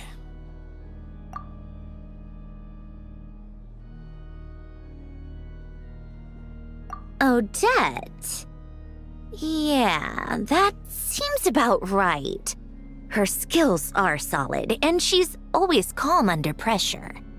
Except she's Fatui, so the likelihood of her working against us is pretty low. But yeah, much more accurate than your previous example at least.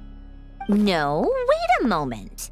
Maybe we should interrogate that assumption. What do you mean? Which assumption? Her Fatui identity doesn't necessarily exonerate her. And when you think about it, the Rokot would be precisely what she needs to conceal her identity. Plus, she wouldn't need to be such a pro at covering her tracks. She'd already know where the Fatui will be and when, so she could choose the perfect time to act. Oh, yikes. I was just thinking out loud. Why is this starting to sound like such a convincing theory? Still, what reason could Odette possibly have for trying to call off Project Stuja? Arlecchino would be the best person to ask. She knows Odette best. Unfortunately, she isn't back yet. Rosaline used to open up to her in private about her struggles with Odette. As I'm sure you can imagine, Arlecchino is quite a lot better with children than Rosaline was. She gave her some tips on how to handle the situation, and Rosaline managed to reach a settlement with Odette before leaving. So I suppose there were at least no lifelong regrets left behind. Beyond that, I don't know the details about that side of things. But I do know that Odette definitely has a motive to hold a grudge against Project Stuja. The reason being, her father passed away during the early stages of the project. That was back before it had been named Project Stuja, when things were still being worked out.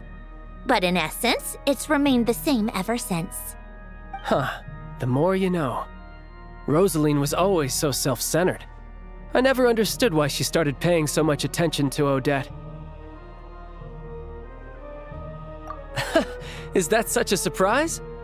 If you cast your mind back, you may remember that Rosaline and I weren't exactly close. We had tea together a few times, but that was about it. Odette's past is no secret. Her father was a fatus and her mother was a very famous ballerina. On the surface, it looks like she followed right in her parents' footsteps. But the truth is quite a different story. After her father passed away on a mission, her mother was overcome with grief. She broke her leg during a performance and could never dance again. Odette was only interested in ballet at the time, but this tragedy left the family with both breadwinners gone. They could barely make ends meet.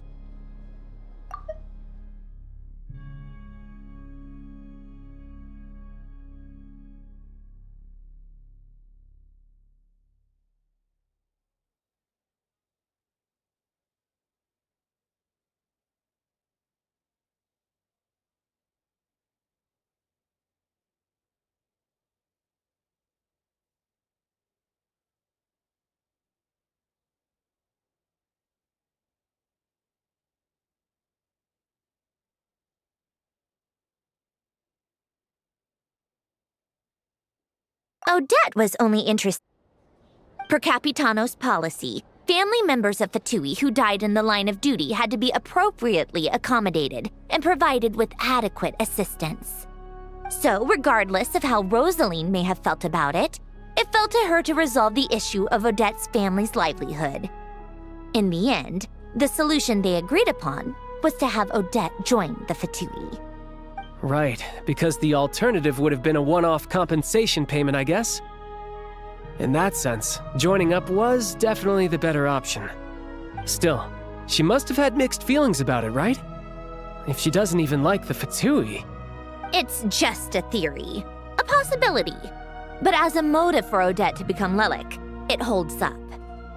That said, I have no idea where Odette's head is at right now, or what her conflict with Rosaline was about.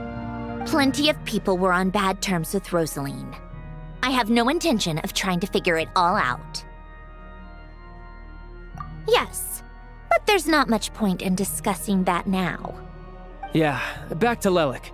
Since our investigations so far have turned up next to nothing, we've got nothing to lose by trying a new angle. Funnily enough, Tonya and I had actually made plans to go to the theater tomorrow to watch Odette's rehearsal. Unfortunately, thanks to this Lelik situation, I'll be stuck working overtime again. Which means you can go in my place.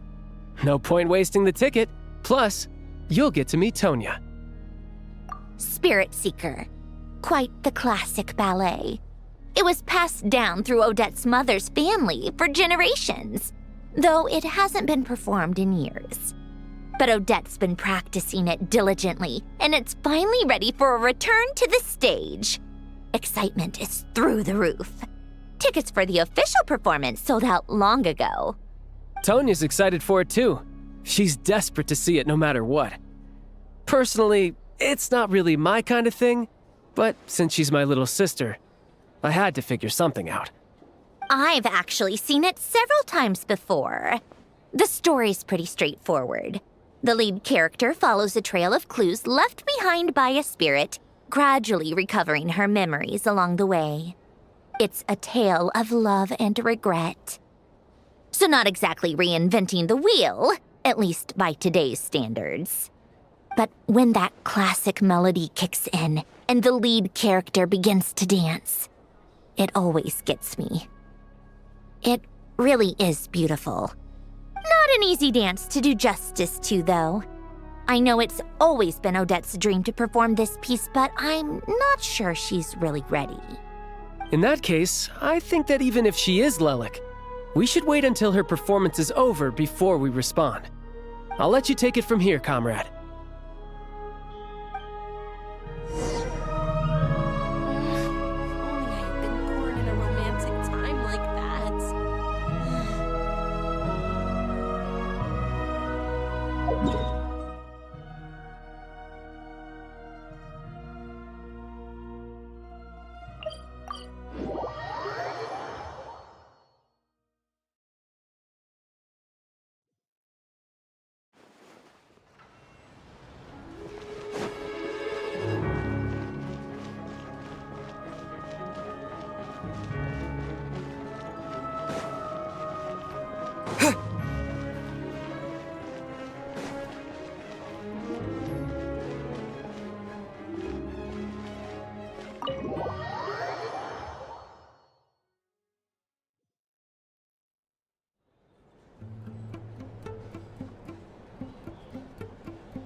Coming up. Sounds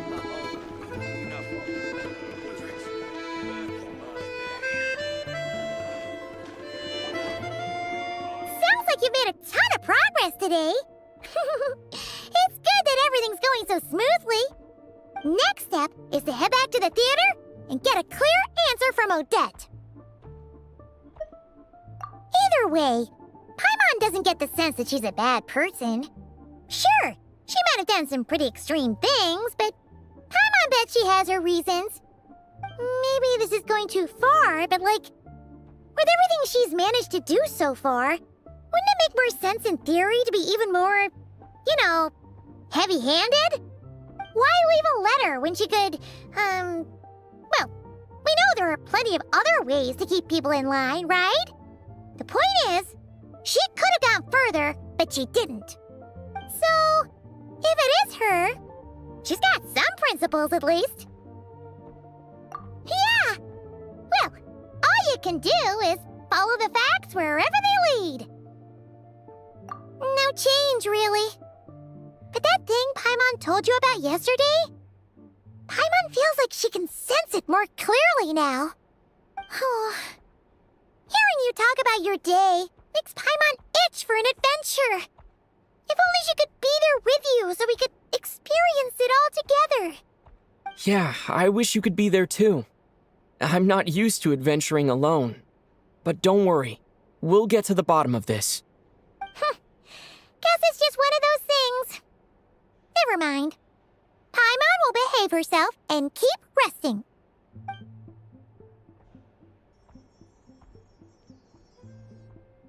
If Odette is Lelik, she may well have inside information on Project Stuja.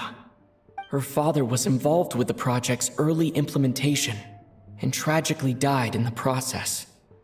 Now, she's dedicated herself to bringing it to an end.